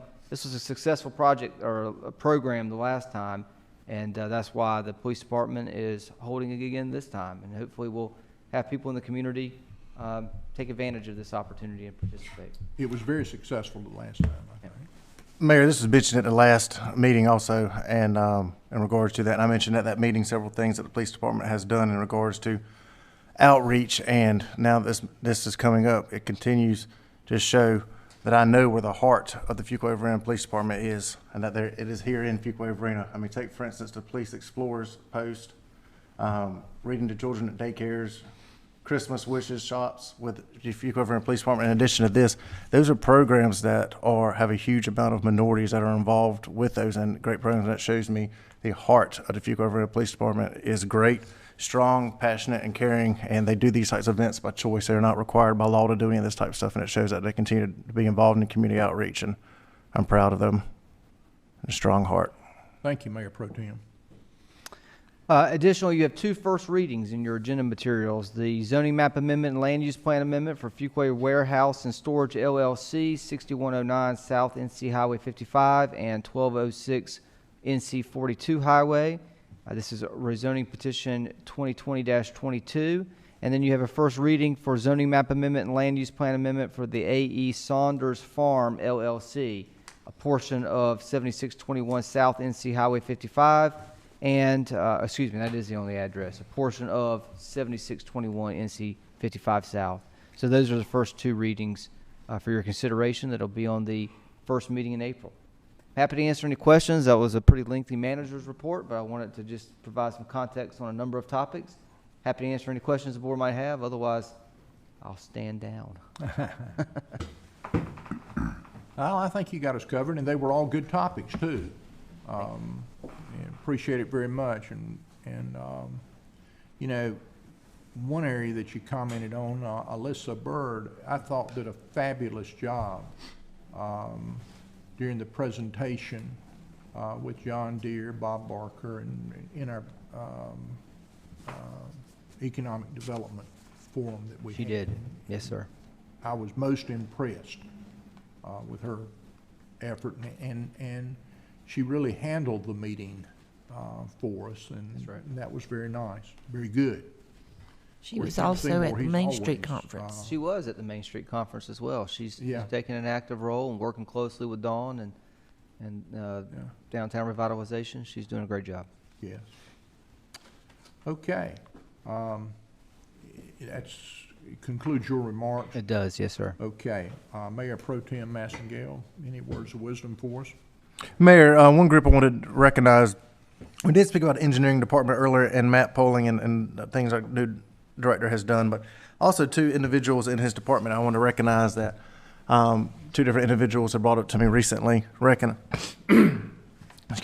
recognizing their the good things that are going on in that department and how they are able to work with people and help answer questions. And when citizens have concerns or anything that's going on, that they've been able to answer their questions, help them, meet with them, and availability, not just availability that Matt has been in the department, but great leadership brings great teammates. And two of his teammates are Gary Johnshigo and Howard Bishop, which are two field inspectors, and both of them were brought up to me recently about how open they are, how good they are to work within the community, not just the business side, but also the residents and the houses where somebody may live in and has a question about why something that happens one way, or if they, or a concern, or how to improve something, and they're available. They meet with people, they answer our citizens' questions, and they do a good job in our community. So I wanted to, Matt got a lot of credit tonight, and he's done a great job with the grants he got, but these two inspectors that work for him deserve some credit also. Thank you. Appreciate you mentioning that. In other words, this is not something that Mayor Pro Tem is saying. He works closely with these folks, and he knows that they're doing the right thing, and I appreciate that. I'm quick to get a call if somebody's not, and I've gotten a lot of compliments on them and want them to know that they're getting complimented. Commissioner Smith. Yes, sir. Keeping in that same theme, must be Matt Polling night, but I wanted to speak out about Matt Polling and his staff in the town engineer's office. One of the things I've always been a big fan of is good customer service, that we are reactive to people calling in and trying to get back with them. Just recently, I had a complaint from a citizen. I just forwarded it to your office. It got forwarded to Matt, and within a matter of days, Matt reached back out to me to let me know that he had spoken to him. And oftentimes, we might not give the citizen the answer they want to hear, but the fact that we reach out, touch base with them, lets them know that their complaints haven't fallen on deaf ears. And so I really appreciate Matt, how efficient and quick he got on this, and just let me know that he had taken care of that portion of it. It's out of my realm of expertise, so I don't know how it will work out, but I do know that the people that need to look at it are looking at it. And I just want to give a shout out to some excellent customer service that his department provided just this past week. Thank you very much, Commissioner Smith. Commissioner Harris. Been kind of busy, Mr. Mayor. On March the 4th, we had our first meeting of the Public Safety, and I'll let the chairman, the Public Safety Committee, and I'll let the chairman, Commissioner Wunsch, talk about that. So we had that meeting, and then on March the 7th through the 10th, we had the National League of Cities, Congressional League of Cities meeting, and the theme of the conference was respond, recover, and rebuild. And primarily, a lot of the conversation was about how cities, towns, and villages have responded to the pandemic over the last year. There are over 19,000 towns, cities, and villages, and the primary themes of the conference focused on four areas, and those areas was, of course, housing and housing instability, how the pandemic has impacted housing, infrastructure, workforce development, and public safety. And also they talked about the importance of direct funding to cities in regards to the American Rescue Plan, that they recommended that direct funding go to cities, and we see that that bill has passed. Part of the ongoing conversation was in reference to housing instability and some of the discussion around how government could be innovative in relationship to housing and how that can be improved. Let's see what else is there. Also, part of the conversation was about the importance, and I'm so glad we have Let's Talk Fuquay-Varina, was about citizen engagement, that that's going to be the future because of the pandemic. Government will more than likely never be the same. We will continue to process a lot of things virtually, and it's important for us to realize that during the pandemic that has surfaced as being one of the primary ways that government will still try to maintain contact with citizens. You know, one of the things, Commissioner Harris, as you speak about that, we're planning on, I'm hoping, to keep Zooming meetings even after we get out of the pandemic part. Mm-hmm. And I think that you make a good outreach there. Mm-hmm. And then toward the end of the week, March 12th, we ended our final meeting for the task force on the impact of city leaders on racial equity. And there will be a report coming. The task force focused on these issues relative to racial equity. And I'll just pull out a few. It won't take too long. The first one was public water, sewer, stormwater, that they identified some water systems were invested in and others were not, especially during what is called the Jim Crow era, that redlining had its impact on that. They talked about public streets and roads, and it's great to understand the difference between equality and equity. With streets, for example, often it's not taken into consideration the systemic practices that are already baked into the system, and that sometimes restoration and repair are more effective on newer roads. Older roads may need to be rebuilt because they are beyond their life cycle. That was one of the issues in regards to equity in public streets and roads. They also talked about zoning laws. Of course, sometimes redlining and restrictive covenants have impacted where people have the opportunity to live. They also talked about economic development and spent a great deal of time on housing and affordable housing. And one of the key elements was affordable housing should include access to transportation and healthcare services. They talked about grants and talked about public safety as well. And just one thing about public safety, elected officials need to find out what type and level of training their police departments have. If there are gaps in training, it's an opportunity for the municipality to address that. If the police department is not doing the right thing, leaders have to do the right thing. Either way, it's going to cost money. And municipal leaders should be encouraged to get familiar with their communities. And there are several more. I won't read all of them. All of this will be summarized in a report.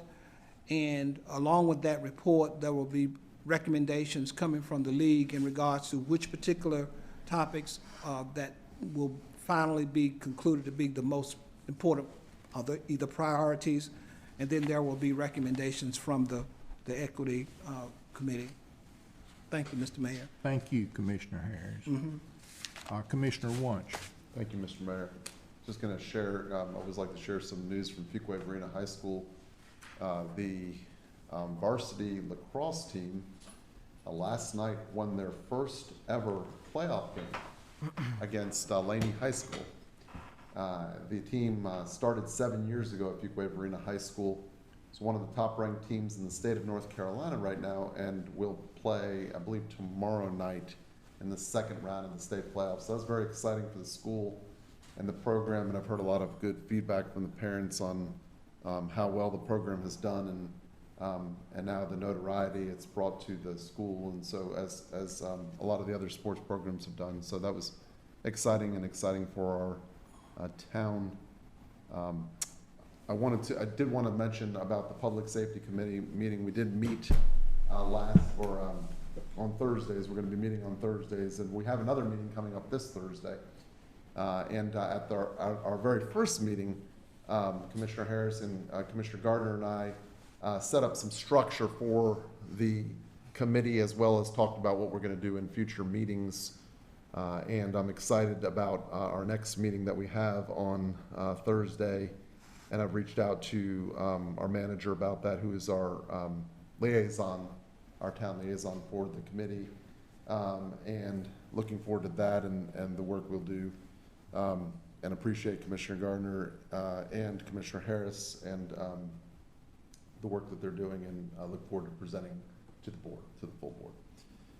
And I just wanted to mention in conclusion that 7 years ago today, I got the idea to do a page or start a page that shared positive things about our community, and that was standing at Honeycutt Park during the sunset is where I got this idea, and I really didn't think too much of it at the time. I thought it might be a little page that I could just continually share events and things that were going on in the community, and it eventually expanded and grew, and I had a lot of fun with it and got to share over these last 7 years a lot of the most positive things as a hobby, that have occurred in our town, as well as our birthdays and celebrations and history, and it's been a lot of fun. But it was 7 years ago today that Today in the Quay started, and over the last 7 years, it's just been a fun way to communicate with the town and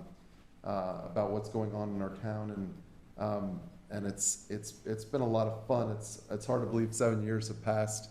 It's just one thing that I felt like I could do to contribute to our town and to share the many positive things that go on in our town. And there are so many positive things that have been happening over the last 7 years for sure. And it's also been a good way to learn about the town's history. So I've enjoyed sharing that as well, and I've learned a lot from all of you and have been able to share that. And so that's just been a lot of fun, and it's been a privilege to do it, and plan to keep doing it. And have recently started a newsletter where I've been sharing more of these things for people that just sign up online, and been sharing these things as well in the newsletter. We'll be sharing the things that were presented tonight by Susan and Let's Talk Fuquay-Varina. I've already have that in the newsletter to be shared, and just another way to get the information out. And so I'm excited about that, and excited about, like Commissioner Harris said, excited about Let's Talk Fuquay-Varina, and signed up for it while we were sitting here tonight. So that was good, and look forward to participating and hearing from the public about their ideas. And so thank you, Mr. Mayor. Thank you, Commissioner Warnick. Commissioner Gardner. Yes, I'm excited about Let's Talk Fuquay-Varina too. I have already signed up and done one of my surveys. So I'm excited about that, and we'll be getting that information out to some of my network, like the Women's Club, because they're really interested in being plugged into what they especially wanted to participate in some of our information gathering meetings, and that will keep them connected. So the North Carolina Main Street Conference last week, as Adam alluded to, and the mayor also, we had as usual, we have one of the larger delegations at that event, and I think it keeps our community engaged in trying to keep our downtown core vibrant and relevant, and in a position where it can do a great job representing our community. The theme this year was Pivoting for Prosperity, a very timely theme since we've just come, are still going through and have been through a year of difficulty with the pandemic and its effects on our economy and our communities, and so many other issues that have been that have come forward in this last year.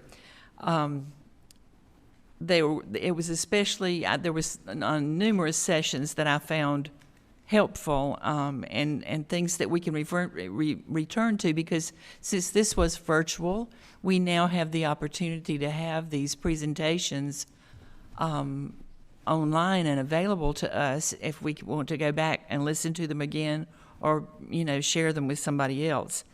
There were different things on resiliency and recovery and diversity that I found especially relevant for things that we're doing now, and ways that it was just again and again noted that our downtowns are going to have a great importance in this recovery process that we'll be going through, and ways that we can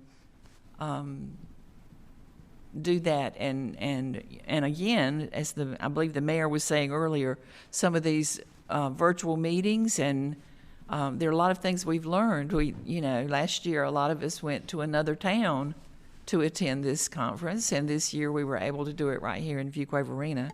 So it was very valuable, and I thank the town for supporting it with their participation, and for encouraging our downtown organization to do the same. I appreciate it. Thank you, Marilyn. Just a few a few comments. I think Adam has covered most of them. But we were involved in the Metro Mayors as well, meetings, 2 of them in the last month. I was at the Wake County Mayors Association meeting last night, and very, very good meeting. You know, we talked about, it's interesting, we talked about training, not only for police, but for public officials. And I think that we'll see that coming down, all employees really, but trying to do the best job that we can for our communities and know how to go about, you know, doing it. And I think that's important. It really is. Upcoming meetings, we've got a Campo meeting tomorrow. Adam and you and I probably need to review a little bit on that one too. I mean, and we got NC Metro Mayors this Friday and next Friday. A Centennial Authority meeting, and then another Metro Mayors meeting. One of the things that Adam put together this for us, and he and I have been working on this week, and Commissioner Harris mentioned the American Recovery Act. It passed as $1.9 trillion, $360 billion to help our state, local, and tribal governments mitigate impacts resulting from COVID-19 pandemic here in North Carolina. $130.2 million for local governments nationwide. Billion, I believe. Billion nationwide. In Wake County, $215.6 million for Wake County. Fuquay-Varina will receive $8.87 million, almost $9 million. Now, there are guidelines that are associated with this. This is not just a free gift. Can't spend on roads? Some of the uses could be,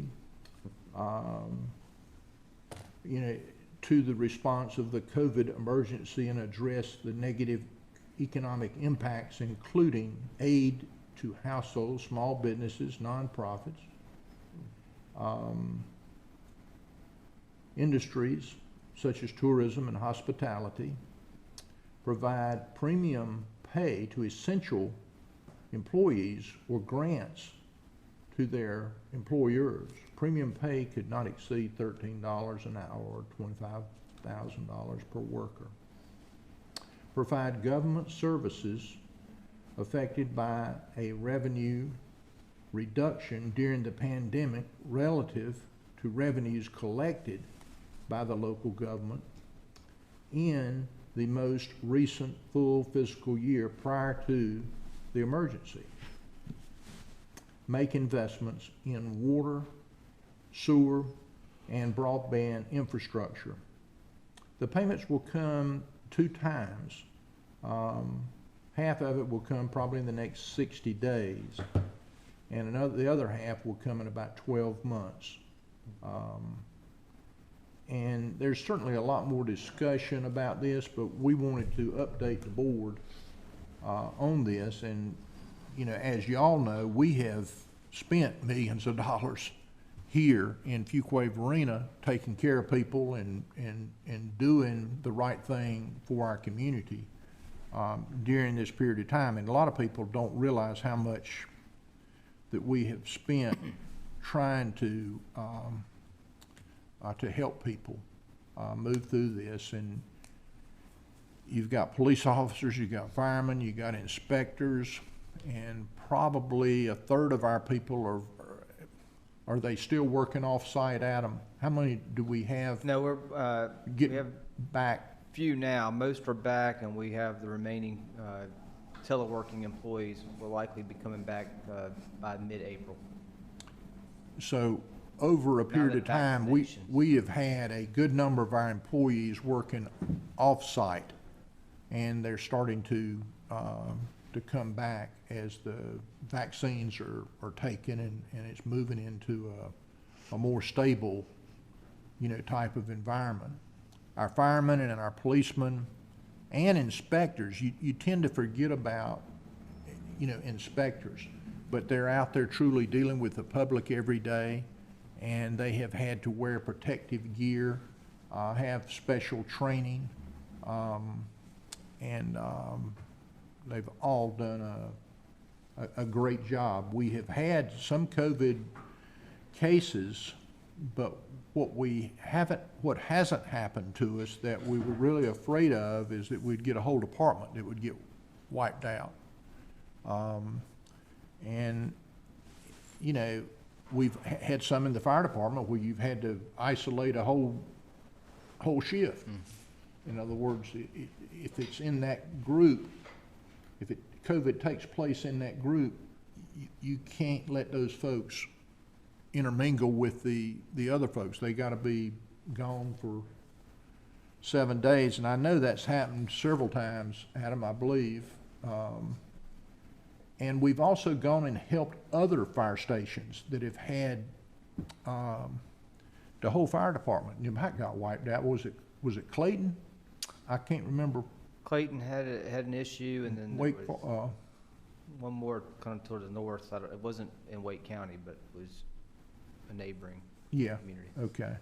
But my point is that we have done a lot of things during this crisis that make a big difference to this community and to other communities.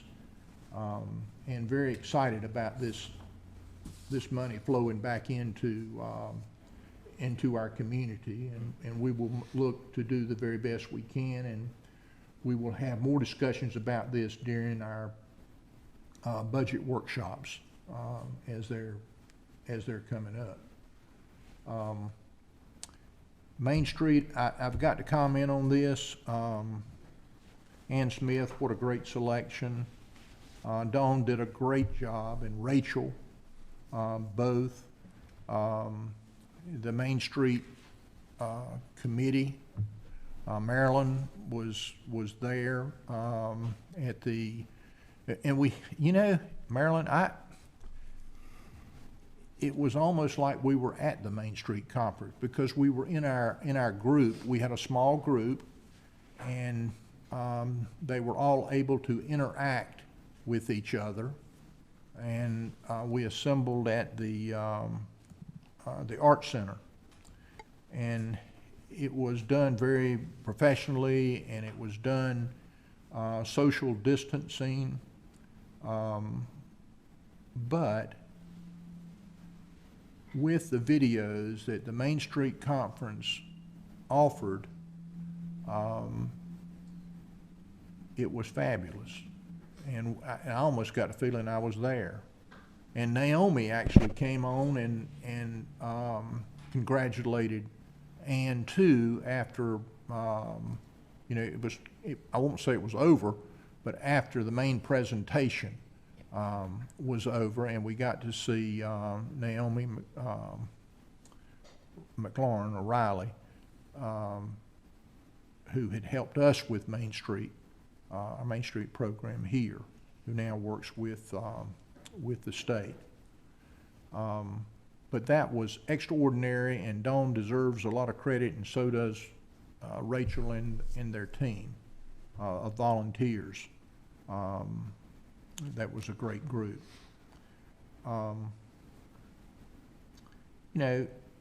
In closing, I think we'll be monitoring, Adam, and I've talked about it some, but we're, hopefully in the not too distant future, I don't think it's going to be April, but maybe 1st of May, somewhere in that time frame, we may be able to open up and have folks, here. What I have heard from people is that they really do enjoy or have enjoyed the ability to be in their homes and to feel like that they're here at the meetings. And I think that we've done a good job providing that type of openness that Commissioner Harrison, that we all talk about, but the openness that we have, it shows who we are and who we try to be, you know, for our community. That hopefully it'll makes us a dash more. Okay, now, Adam, it looks like you need a closed session. Yes, sir. I am recommending we go into closed session pursuant to North Carolina General Statute 143, 31811, A3, attorney-client privilege, A5, property acquisition, and A4, economic development. Mayor, so moved. Second. Motion and a second. Any further discussion? All in favor signify by saying aye. Aye.